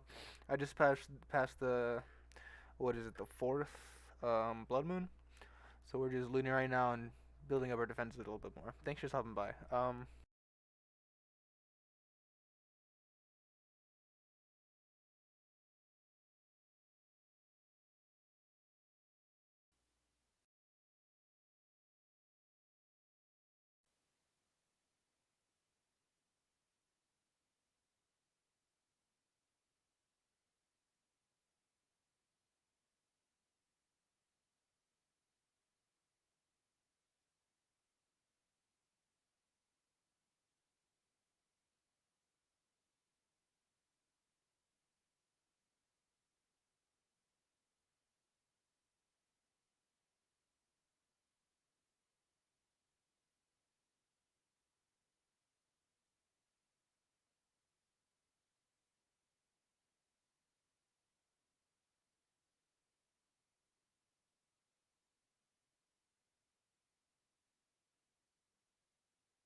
Alright, I'm back. I may be hopping off soon. I've been streaming for almost 3 hours now. Let's go ahead and start the video up again. We spent Sunday hiking around and trying to find a familiar site. I'm just gonna pack Without myself any real and smoke sense a of where bowl. we were and where we were going, our only hope was to stumble across another hiker or find an area with a high enough vantage point that we could survey the entire area. Unfortunately, any elevation we climbed didn't afford a good view of the area, and it was extremely unlikely that we would find another hiker due to the fact that the trail had been closed and wasn't cleared. Even if we did, what were the chances that we could trust them and could be certain that it wasn't one of those things? Midday through the day, Ian whispered to me, "Count the people wearing backpacks. One of them is with us again." I casually looked over my shoulder and noticed that one of our group was walking without any gear. They trailed behind us, but were still in our vicinity. They moved slowly, but didn't show I'm not any of the getting a jerky pull. movements of the previous two. The thought that it was learning to mimic our movements unsettled me. Without really thinking, I shoved man. off my backpack and approached the imposter. Before they knew what was happening, I shoved them as hard as I could. The instant my hands pressed into their shirt, I felt something slick and warm give way, like the outer layer falling I was off getting a an rotten airflow. mango. Their shirt slid off their body into my hands, and I quickly realized it was their skin. The thing was actually naked, but gave the appearance of clothes by altering the color of its almost translucent skin. I dropped the skin that had sloughed off, and it hit the ground with a wet slap. The creature toppled backwards and began yelping. I can only describe the sound like this. Imagine you get out of bed in the middle of the night to go take a piss. Why isn't As you were feeling your way through the pipe darkness pulling? to get out of the room, you step on your dog's tail. Imagine that surprised yelp of pain and the surprise that comes along with it. Come on, bro. Now forget the sound the dog makes, as it is nothing like one of those things can vocalize. Just focus on that emotion, sudden surprise and guilt. Here's the worst part. I shouldn't have felt bad. Those things were stalking Alright. and tormenting us. They were likely hunting us, and I felt bad for That's harming locked. it. I shouldn't have felt bad about it, but it wanted me to, and so I did. The thing writhed on the ground on its back for a few seconds, making that pitiable noise before it reached back with its arms and pushed itself upright, its hands in the ball of its feet. Its joints popped wetly, and its muscles and Wetly. bones adjusted to fit this new position. It crab crawled away while shrieking the entire time as Ian pursued it with his walking stick, hoping to catch up to it and cave its head in. It wasn't until the thing disappeared into sight that I realized that the shrieking wasn't just coming from the monster, but from Jessica as well. It was trying to mimic her response. With Ian gone and Jessica's scream possibly drawing more of those things to us, I decided that I had to do something. I stepped forward and wrapped her up in my arms. She was shaking like a leaf in the wind. I stroked her hair and whispered that it was over. She managed to choke out something about its face. All I could make out was that something was terribly wrong with its face. She calmed down as soon as I told her everything was going to be alright. I didn't believe that myself, but it was the only thing I could think of that might bring her comfort. Ian returned fuming that the monster escaped, and I awkwardly broke off the hug. Ian didn't say anything. He just started walking. We continued following him, hoping that he would find the way, but knowing that he probably wouldn't.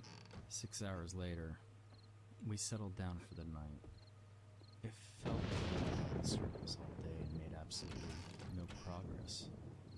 For all we knew, the thing could have been tinkering around with our memories and convincing us that familiar landmarks were new and leading us deeper into the woods. I didn't tell the others, but I think I knew what those things wanted with us. They wanted to lead us deeper into the woods. They were trying to force us to exhaustion, and when we were too weak to defend ourselves, they would descend upon us and eat us. Oliver was right about that.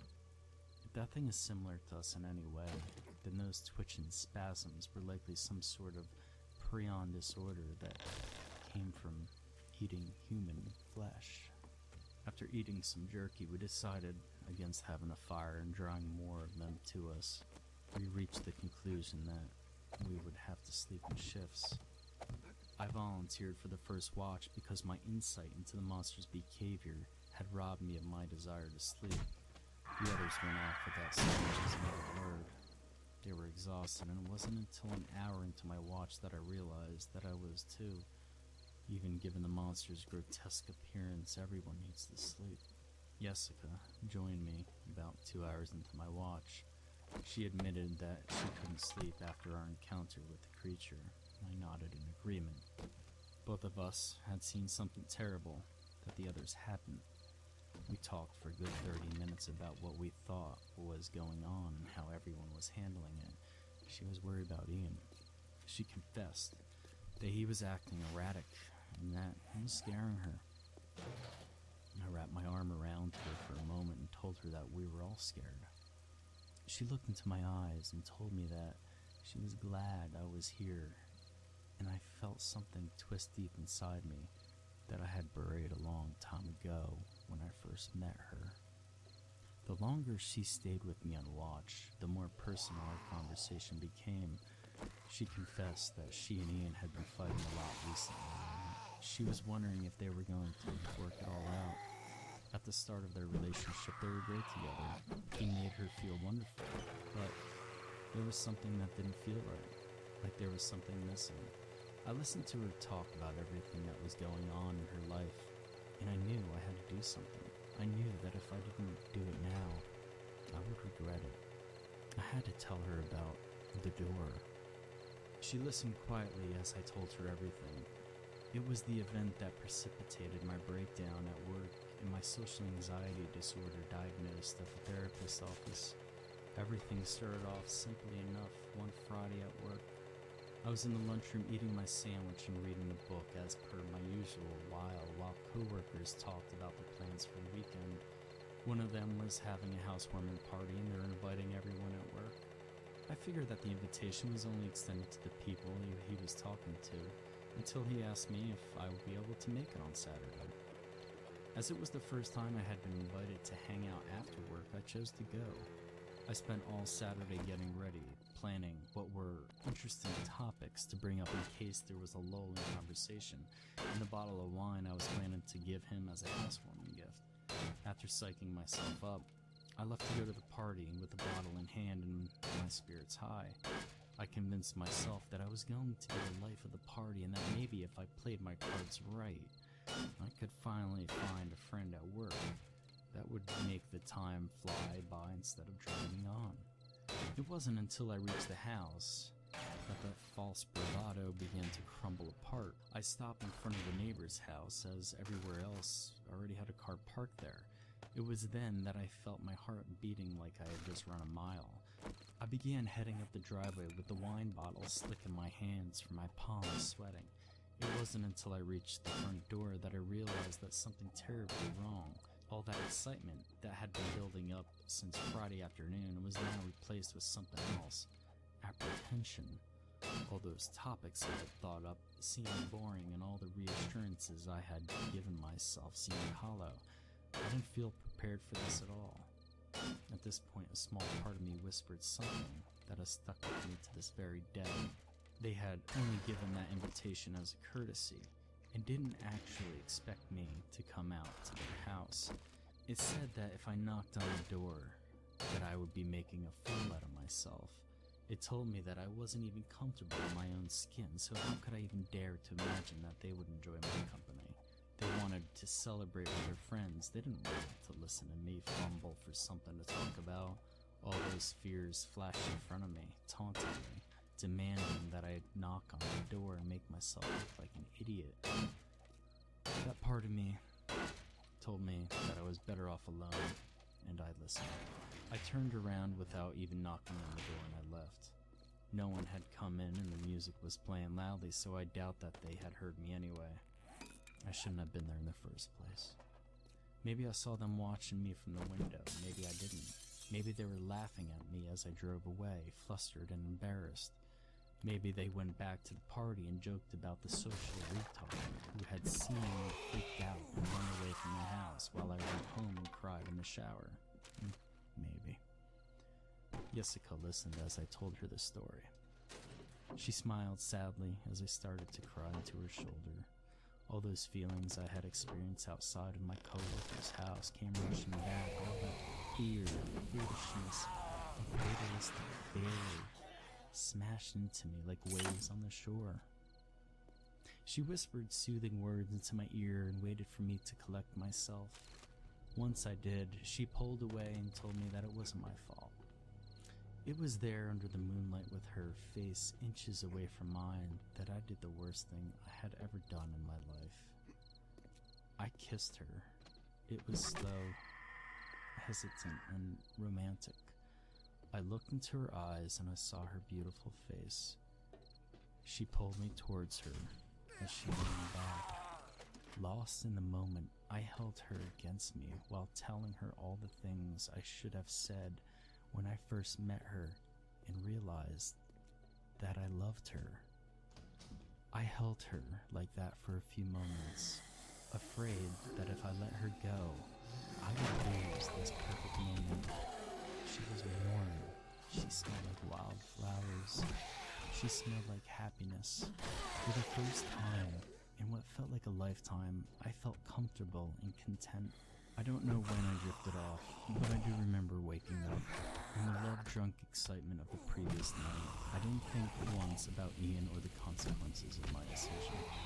I only thought about Jessica, and I forgot that she was his girlfriend. What I did last night was a beautiful mistake. I convinced her to cheat on him with me. I needed to tell him before the truth came out. I needed him to understand how I felt. I got up from the ground and stretched. Jessica was gone. I assumed she had gone back to her sleeping role in the middle of the night. I walked over to Ian, who was just waking up. He rubbed sleep out of his eyes and asked me if I stayed up all night. The words bled out of me, and once they started, I couldn't stop. I don't know what happened, man. We were just talking one moment and the next... Jesus, I didn't mean for it to happen. You know I love you, man. I wouldn't do anything to hurt you. It just happened and now I can't take it back. Jessica's cry of surprise cut me off before I could go any further. Both me and Ian turned to the sound of her distress and we knew instantly what had happened. The backpacks with our compass, food, and water had been stolen. It knew. Don't you see it, goddammit? It knew that we could identify it without a backpack, and it couldn't shape its skin to take the appearance of one, so it stole them away from us. Now, the next time it wormed its way into our group, we wouldn't be any the wiser. Jessica and I never talked that night. Jessica had never left my brother's side that night. They had zipped their sleeping rolls together. She didn't open up to me about her worries, and I never actually kissed her. I poured my heart out to a thing wearing Jessica's skin while it was in my arms. I confessed my truest feelings to an entity masquerading as a person. I felt sick. The others woke up quickly after hearing Jessica screaming. We quickly searched around the area, hoping to find some scrap of food or some indication of where our stuff had been taken to. We found nothing. It was long gone. We had no food, no water, no hope. We had no way of telling when one of those things was hijacking our heads and pretending to be part of a group so it could distract us. With our compass gone, we had no means of following a set direction and hoping to pick up the trail back up. In short, we were screwed with a capital S. Oliver demanded to know what I was doing last night. I wanted to know if I could be so careless as to fall asleep when I should have been watching over them in our gear. I lied and told him that someone had come around in the middle of the night to relieve me from my shift. I didn't mention that it was one of those things impersonating Jessica. I couldn't bear to look either my brother or his girlfriend in the eyes at that point. Oliver started to yell but stopped when he saw I was on the verge of tears. I don't know if it was mercy or disgust that caused him to stop. It doesn't matter either way. We gathered up the only meal they hadn't taken in the night, our sleeping rolls, and continued walking. The hike without water or the prospect of food was unbearable. We were already exhausted, and the realization that we were soon going to be starving and dehydrated only served to sap more of our energy. Within a few hours, my mouth felt gummy and dry. While we were still under the canopy of trees, the temperature was still in the high 80s and low 90s. It didn't take long for dehydration to set in. I kept licking my lips and intended to keep them moist, but I could feel them beginning to crack as my saliva began to dry up. As we walked, Oliver picked up his pace and caught up to me.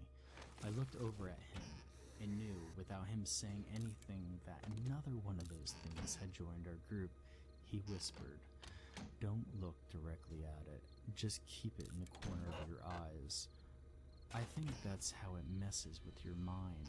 It would explain why you remember that guy that one night, but the rest of us can't. You saw him, but the rest of us didn't. Don't get close. Just keep it in the corner of your eyes. It's been trailing us for about a half an hour now. I think it just wants to watch and follow us. I pretended to be cracking my neck and looked at the tag-along in my peripheral vision. It trailed behind us by about 30 feet. In its resting state, its facial features appeared staticky. I could make out eyes and a nose, but it was constantly shifting and rippling like bubbling plastic. At this point, we were too tired to even bother with chasing it off. We just kept walking and hoping that it wouldn't try to join the group. It seemed content to keep its distance and keep us within its line of sight. It followed us for about 2 miles before it broke off toward the trees with a shambling, awkward gait. We were too tired to even try to set up a shift system. We just huddled together in an attempt to convince ourselves that we were safer, that we were closer together. But every time one of us got comfortable enough to drift off, those things would still make a noise. The noises started off as a high-pitched yips, whose sound seemed to travel for miles. As the night drew on, they grew more aggressive. I remember one time as I was drifting off hearing the gating rasp of my name. The things weren't just following us, they were learning. They were perfecting their mimicry. The thought disturbed me even more than the idea of them out there watching us in the darkness. How long would it take them to become more human than human? What would they do once they were capable of walking amongst people again? I drifted off to sleep with that thought beating around in my head like a man trapped inside a wall. We got up on Tuesday morning and left without a word. At this point, there's nothing left to say. Some of us had been awake all night without food or water. The constant stress had completely worn us down. We continued hiking in the same direction we had been going in with the false hope that we would come across someone. In the end, our hike looked more like a death march. My feet were covered in sweat and blistered the soles of my feet with the socks. Every step felt like I was tearing open the wounds a bit more. In an attempt to take my mind off the discomfort, I focused on my brother who was walking in front of me. He wasn't as much walking as he was limping forward. He had stopped using his walking stick and was dragging it behind him like it was a broken limb. I watched as he stepped over a rock and the walking stick slipped out of his hands. He kept dragging himself forward as if nothing had happened. He didn't even register it falling out of his hands. It was at that point I knew that something was wrong. I knew that my brother wasn't my brother anymore. I quietly picked up his stick as I passed it. Amy went to call out to him and ask if he was alright, but I shushed her. I was so sure that one of those things had replaced him and was now leading us deeper into the woods. I realized that I would have only one chance at this. The instant it knew that we knew, it would try to run away. All it would take was one good swing at the back of its head, and we would be able to take out one of those things. The stick had a bit of weight to it, about 5 or 6 pounds, enough to crack open a skull if it was swung hard enough. I began walking faster while trying to avoid the underbrush that might give away my position. The thing wearing my brother's skin continued limping closer.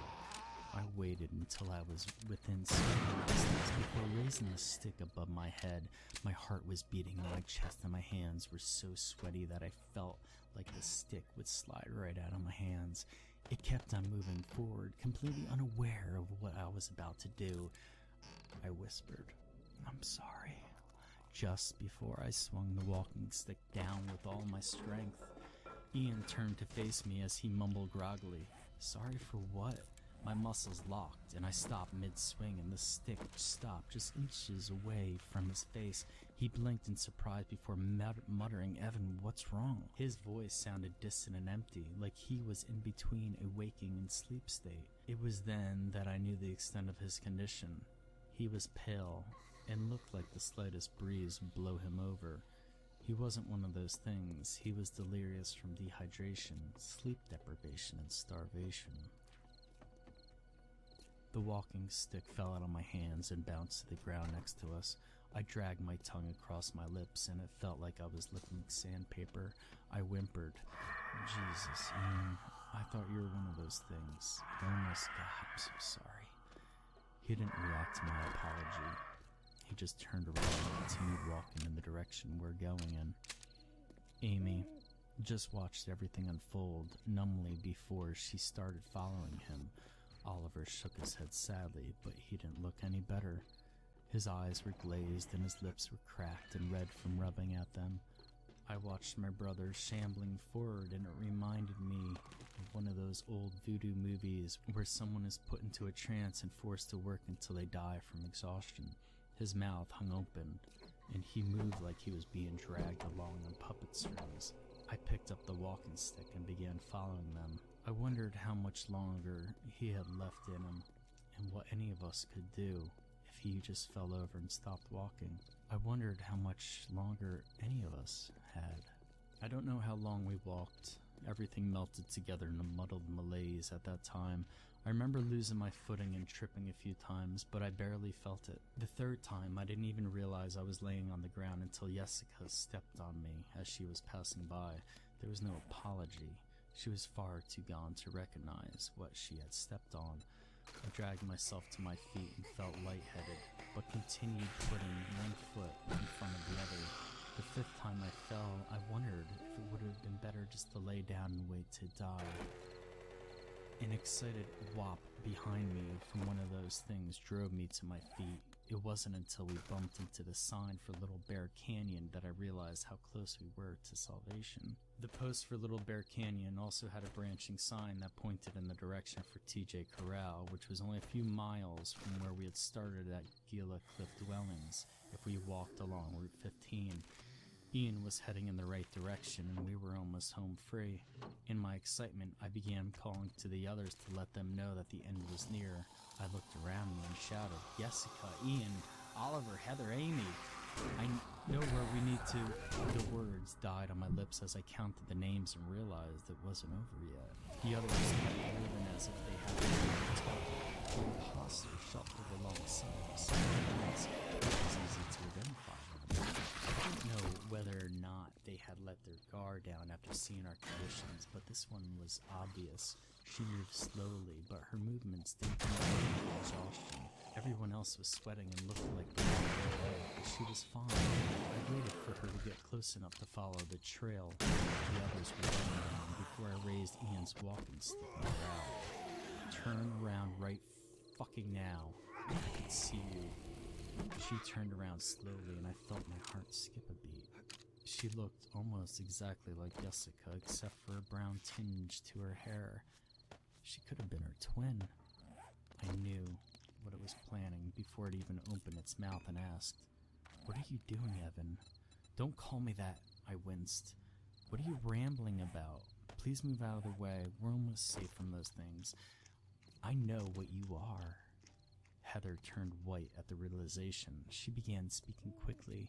"I'm not one of those things. Please, Evan, you have to remember, there were 6 of us. Those things want us to think that there were only 5 so that they can take one of us without the others caring. Those things don't want us all. They only want the weakest one. Please, let's go before they catch—" "Shut up," I snapped. I raised the walking stick in my hand and brandished it at her. Think about it, Evan. Do I move like one of those things? Do I speak like them? That should be enough to prove I'm human.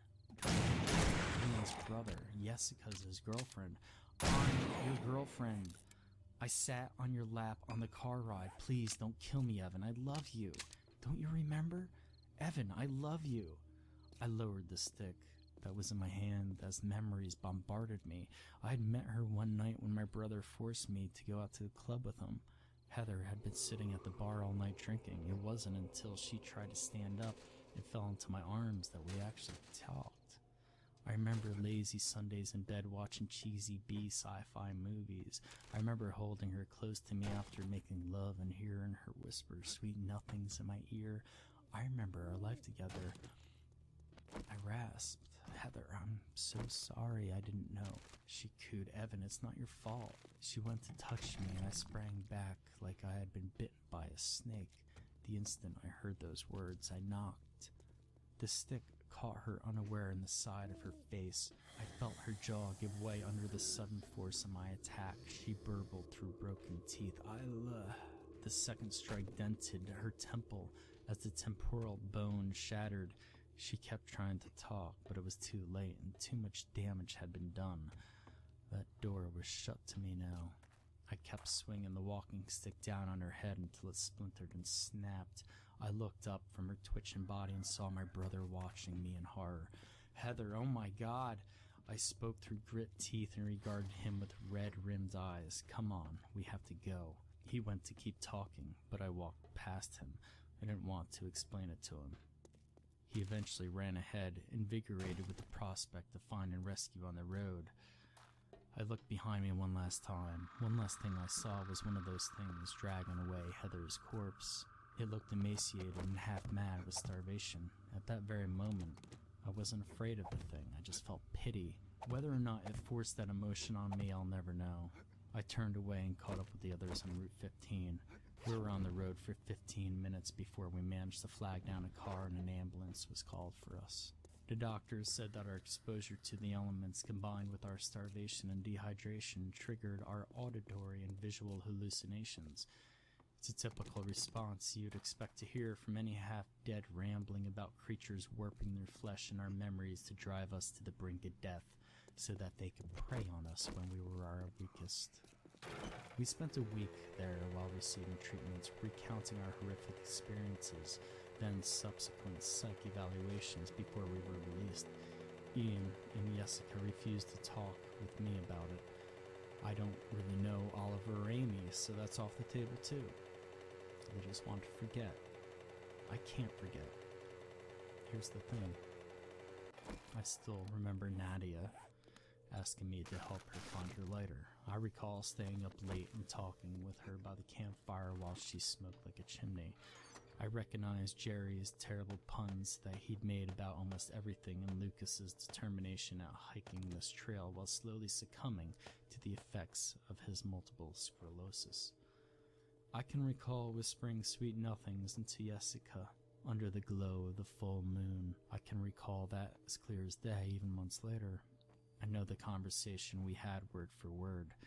I can remember the feeling of her skin against mine and the smell of her hair as I pressed myself against it when we reached that one true moment of connectivity.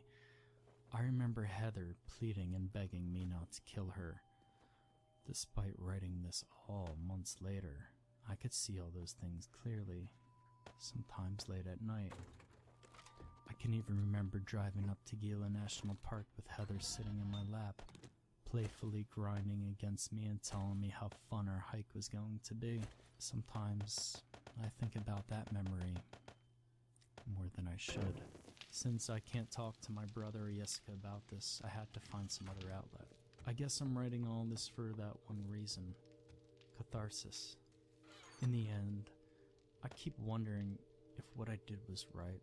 Did I make the right choice? I want you to read this and tell me that I had no other option.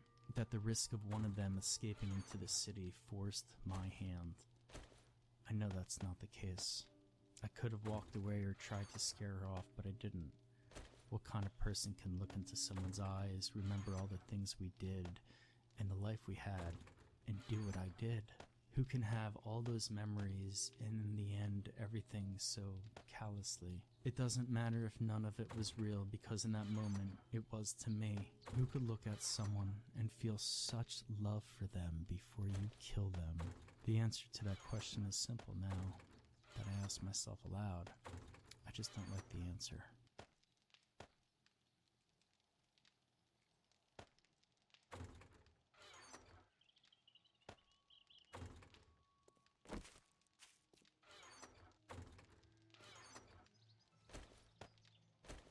As a kid, I was attentive of anything my father told me.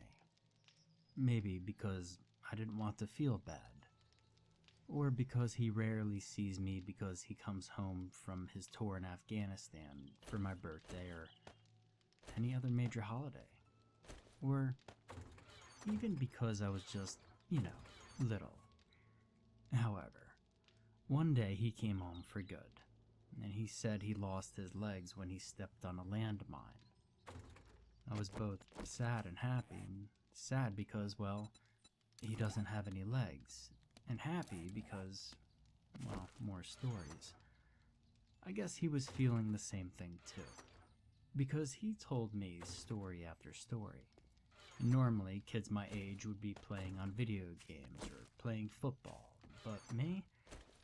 I just listened to my father's stories. However, one day, he told me the strangest story I had ever heard him tell. He claimed this was the story of how he really lost his legs. And after he told me, I thought two things.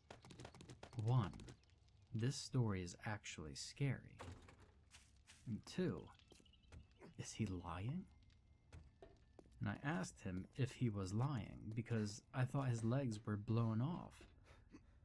But by his expression, I could tell that he was telling the truth. And this is what he told me. You know, son, that I was in Afghanistan, right? Okay, good.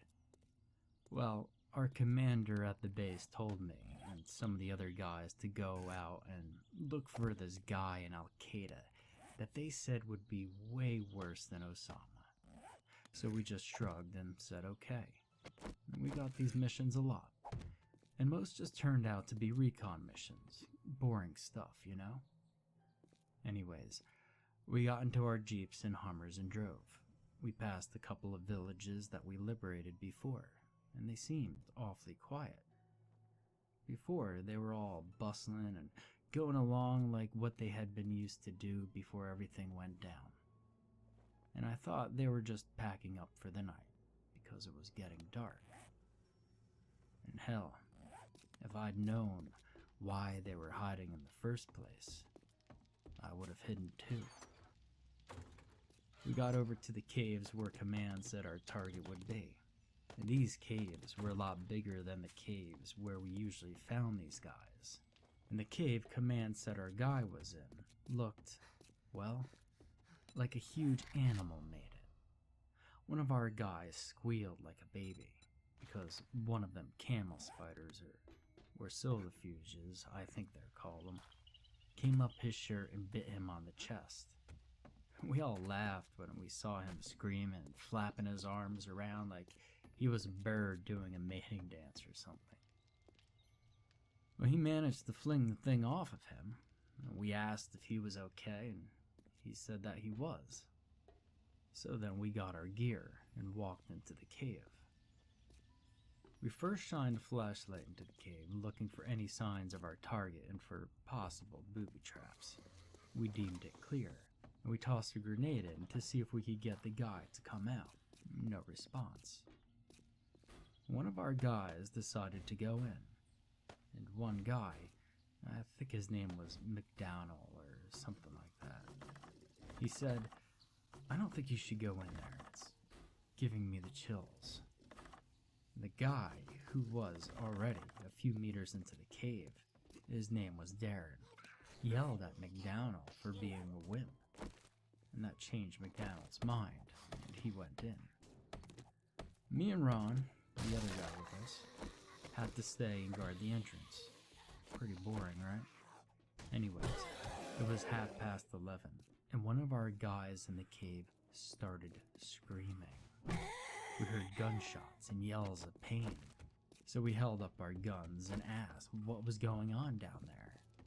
One of our guys, sounded like McDonald, yelled out, "Help!"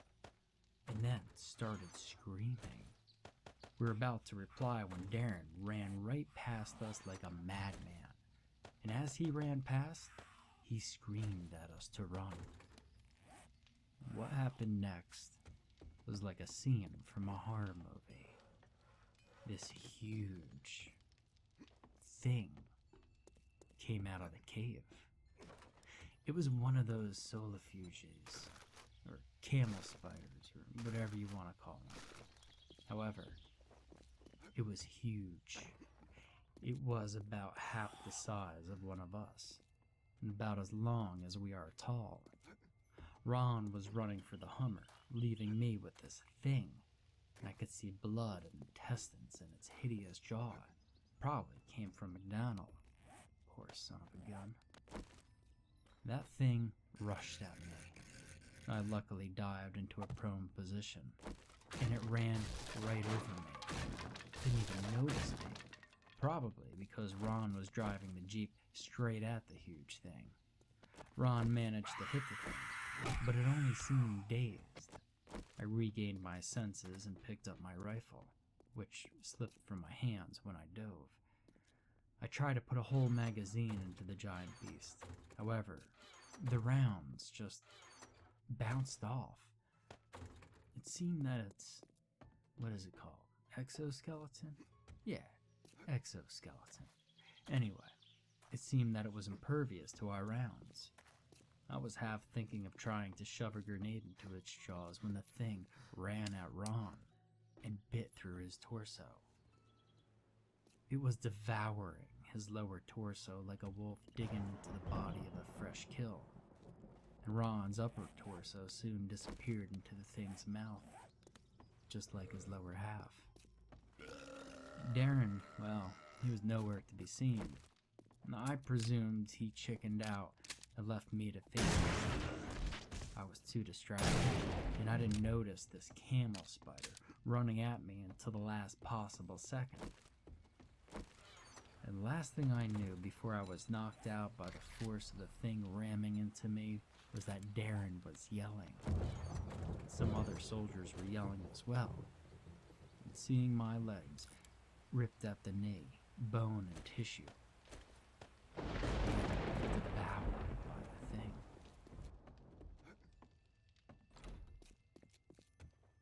I woke up in our camp hospital, and I asked how long I was out. And one of our medics replied, "You were out for 2 days. 1 day from trauma, 1 day from drugs." And I asked him why I was knocked out because of drugs, and he told me that they had to amputate the rest of what was left of my legs. Gangrene was destroying the tissue around the area where my legs were gone, so they had to take no chances. After I got out of the camp's hospital, I was told that I could leave with honorable discharge. And they told me that I stepped on a landmine, and I had better tell everyone that. And I told them, but that wasn't what happened. And they replied, "Landmine, nothing else, go on." And I guess they wanted to cover up the incident by giving me an excuse to tell everyone. I somewhat understood. If they found out some huge beast was out there attacking US soldiers, then the public would go bonkers. Anyway, they gave me a Purple Heart. I asked what would become of me when I got home, since I had no legs and was on prosthetics.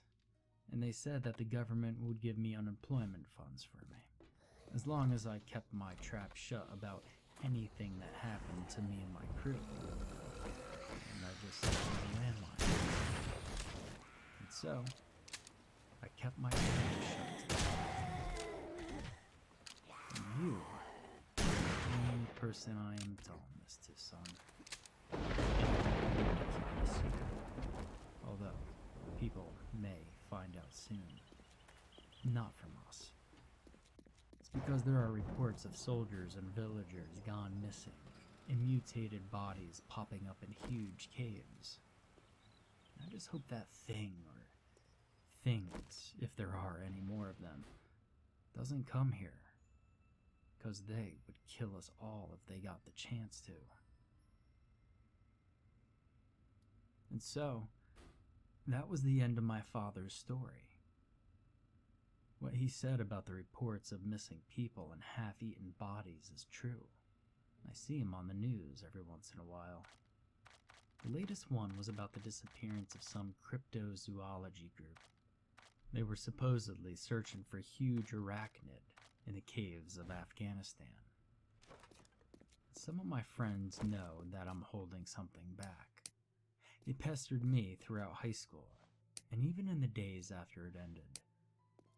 And I'm going into the military because I want to see if my father's story is really true.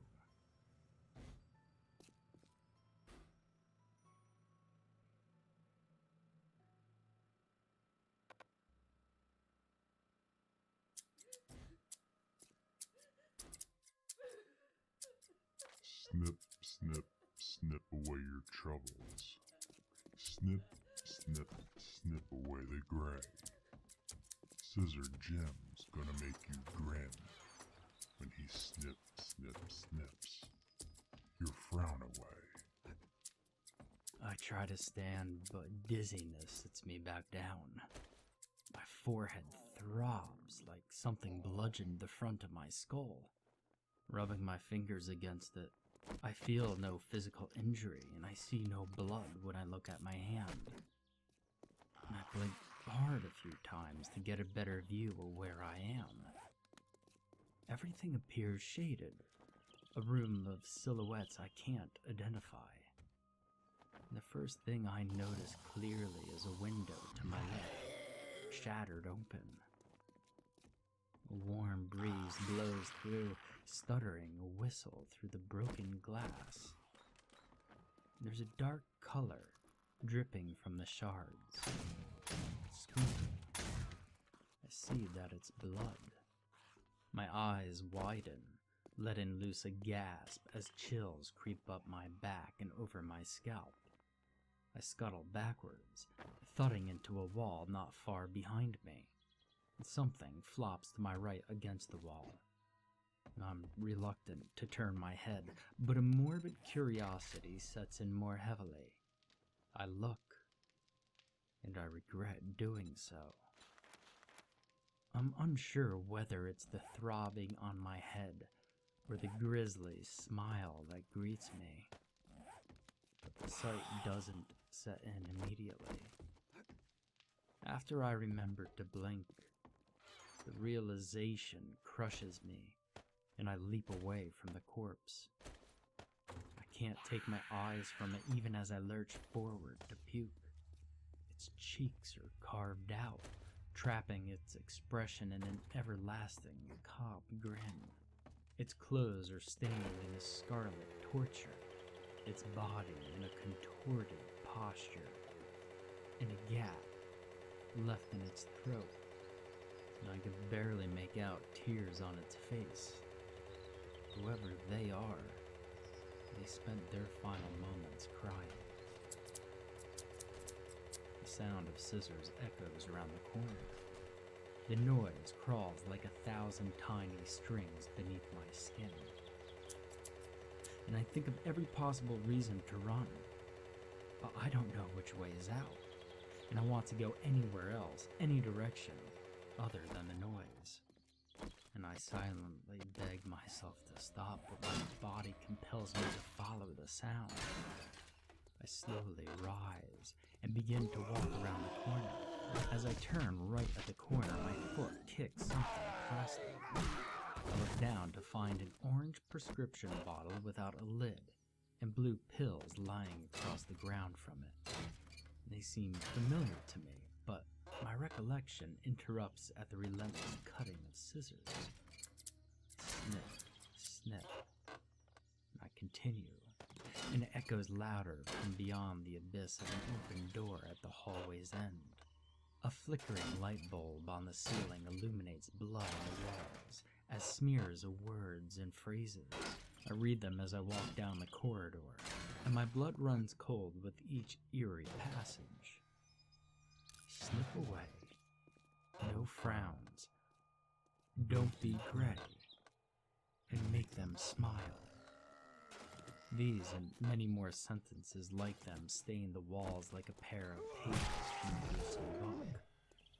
It may be my imagination or the trauma, but when I read them, I swear another voice repeats them back to me.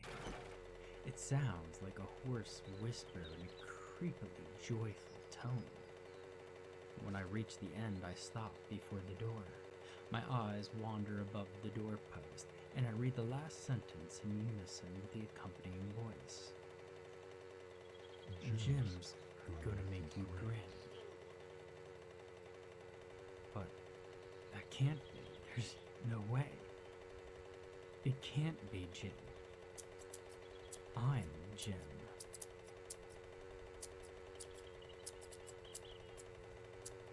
I bring my eyes back to the darkness before me. I still hear the sound of scissors, and it's loud. I can no longer bear the noise, so I make a decision to enter. The corpse, the writings, the noise. Every image and whisper scratches at my mind. And the snipping. Damn that snipping. It has to stop. It must stop. The snipping, the endless, unrelenting, insufferable snipping. It's tearing at me, screaming at me. I can't take it anymore. I step through, and it stops. The scissors. I don't hear them anymore. Looking across the room, beneath the window on the opposite side, there's a figure leaning over a body propped against the wall. The figure faces away from me, but I could see their mangled hair, black jumpsuit, and leather gloves. He sings the same rhyme over and over again as he uses a pair of scissors to slice the cheeks off their victim's face. Snip, snip, snip away your troubles. Snip, snip, snip away the gray. Scissor Jim, gonna make you grin when he snip, snip, snips your frown away. He lets the flesh fall to the floor as if it were a scrap. I can't speak or move, and it's sickening how someone can be doing this. And I don't think he could see me, but my legs are tensed in place, and I notice tears trickle down the victim's face. Oh God. They're alive. Stop. I don't know what came over me. I can't move to run or stop him, but I manage to rasp out a plea.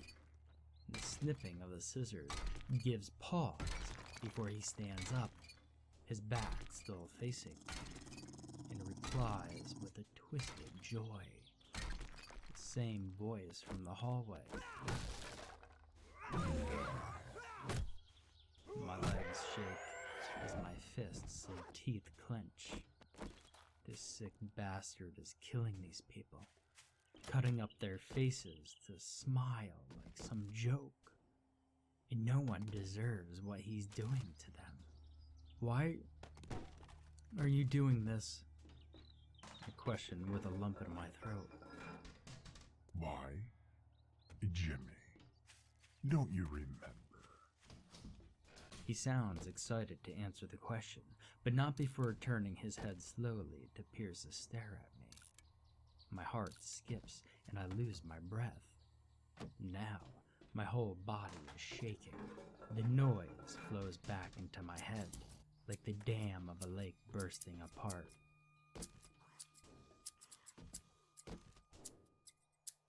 I can no longer contain it. My knees hit the floor, and I clasp my hands over my ears, hoping it'll stop. It hurt so damn much, piercing through my head, crushing my brain. All the while, his face flashes through my thoughts. Those wide eyes, that unflinching, menacing grin. There's no way that's who he is. It can't be him. Because that's me. I'm you. And you love this. He courses my every muscle uncontrollably, compelling me to charge with a raised fist. I swing, but there's no contact, and my hand passes through his face. It's like he's not there. You done? He asks after a snicker. We're face to face, and again my legs freeze up. I struggle to hold back my compulsion to strike again. And it won't matter. After all, for some reason, I can't touch him. What are you? I growl. And there's a pause, and he holds his gaze without a blink. His pupils are tiny dots amidst two spheres of reddish white, encompassed by dark, sleepless circles. His sharp teeth show through the mischievous grin stretching from ear to ear. I look down at the scissors, rusty and caked in blood. He replies, You locked me away with those damn pills. Do you have any idea what it's like? Being nothing but a mute in your goody two-shoes head. It doesn't matter. It's your turn to be the voice in your head. His victim starts to move, pulling themselves by their hands. They try to crawl away, but the bastard is aware.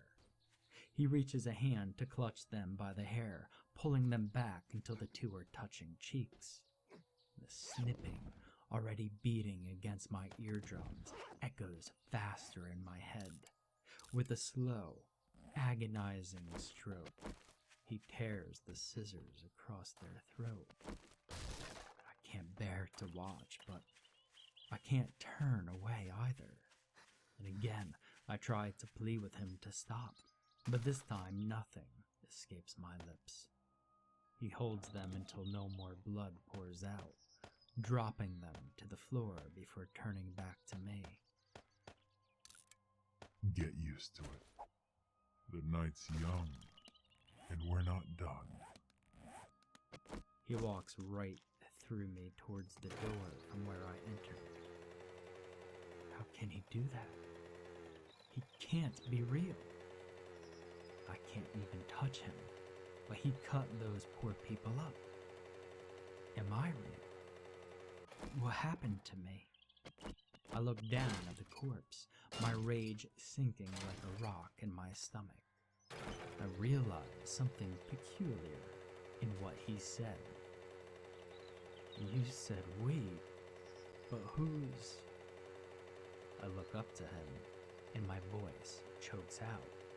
He stands in the doorway, staring into me with those sinister eyes. The hallway light flickers behind him, flashing into view a silhouette, a humanoid shadow with points of pale light in place of eyes. I shiver at my first glance of it. They welcome us, Jimmy. Our new family.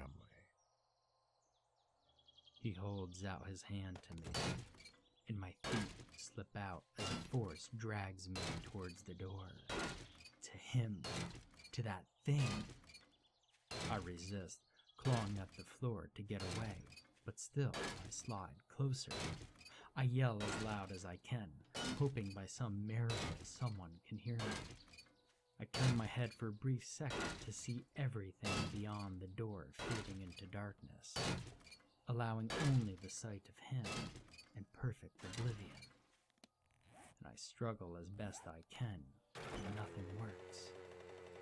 In a panic, I scream again, grasping at the doorposts with both hands to keep them falling in. The pull is too strong, however, and in seconds, they drag me through the portal Silence and blackness greet me as the door slams shut.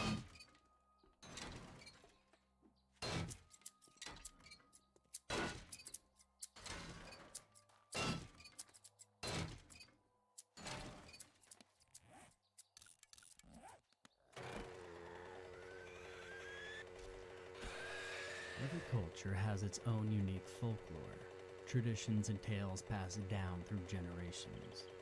In the modern day, these are often looked upon by most with the idle interest of time gone by. But I've always found them to be quite fascinating. They reveal so much about the hopes and fears of people who once were. People trying to make sense of the world around them and, at times, cope with its harsh realities. It was this passion of mine that would eventually lead me to major in folklore at Memorial University. I relished the study, so I was thrilled when I was given the assignment to interview people on a topic of my choosing. I live in Newfoundland, a province steeped in supernatural folklore, so I jumped at the chance to delve into the stories of fairies, the mischievous, malevolent creatures that lurked in the forest and fields. In preparation, I went to the Folklore Archive to borrow some recording equipment, as well as to listen to other recordings to get more of a sense of what I was in for. I listened in rapt attention to people of various ages tell their tales of wee people, of lights in the forest, or of strange, enthralling music carried on the wind. I decided to conduct the interviews in my hometown and made plans to stay with my parents for the weekend. My family comes from Cupids, a rural, over 400-year-old community, about 1 hour drive from the city where I lived. Given that Cupids was the sort of a town where everyone knew everyone else, it wasn't hard for me to find a few of the older residents who were willing to share their tales and encounters with the fairies and allowed me to record them. One lady told me of her uncle who was wounded by one of them and spent the rest of the month picking fish bones and wool out of the stinking cut before it finally healed. Another encounter was described by a gentleman who claimed that he had gone into the woods to set rabbit snares, only to come home 3 weeks later with no recollection of where he had been, or even that such an amount of time had passed. The last interview of the day was reserved for my grandfather, who had agreed to tell me his story, but, unlike the others, now seemed reluctant to do so. I assured him that I could find someone else if he was uncomfortable, but he shook his head and began to speak. He told me that his mother would always warn him about traveling on a particular trail, that in order to safely pass through, he must wear his coat inside out and carry some breadcrumbs, or else he would be taken. Even in those more superstitious times, he was not the sort to believe in such things, and so, as he found himself hurrying to get home before dark after a day of burying, he brazenly cut through that very trail, without a second thought going into his warnings. He recalled that as he walked along the path, the surrounding trees seemed to close in on him, the area feeling more oppressive. While he felt foolish, he decided that at that point to turn back and take another route. He had begun to shake while telling his tale, but now tears filled his eyes as he sputtered and stammered as he attempted to describe what he saw when he turned back. "Devils," was all he could finally manage.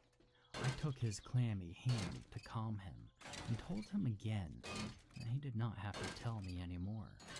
But he regained control of himself and he told me that he ran, frantically throwing down the breadcrumbs and tearing off his coat, flipping it inside out and holding it in place like a cape. He did not stop or slow until he reached the safety of home, bursting through the door to find his bewildered mother. She was about to scold him for his torn coat until she realized what had happened, at which point she held him close and thanked God that he was safe. When my grandfather looked at his coat, He noticed 3 long tears, as if it had been clawed. His story finished, he shakily excused himself to bed. I apologized for upsetting him, but he waved it away, only turning back to make me promise not to ever go looking for such things. I gave him my word to ease his old mind and left. I returned to my parents' home and spent much of the rest of the night writing my report and re-listening to the stories I had gathered. Hearing my grandfather get upset again made me feel horrible. But his story also sparked a sense of curiosity within me. I remembered seeing what I believed was that very same trail when I was a child and helping my family pick blueberries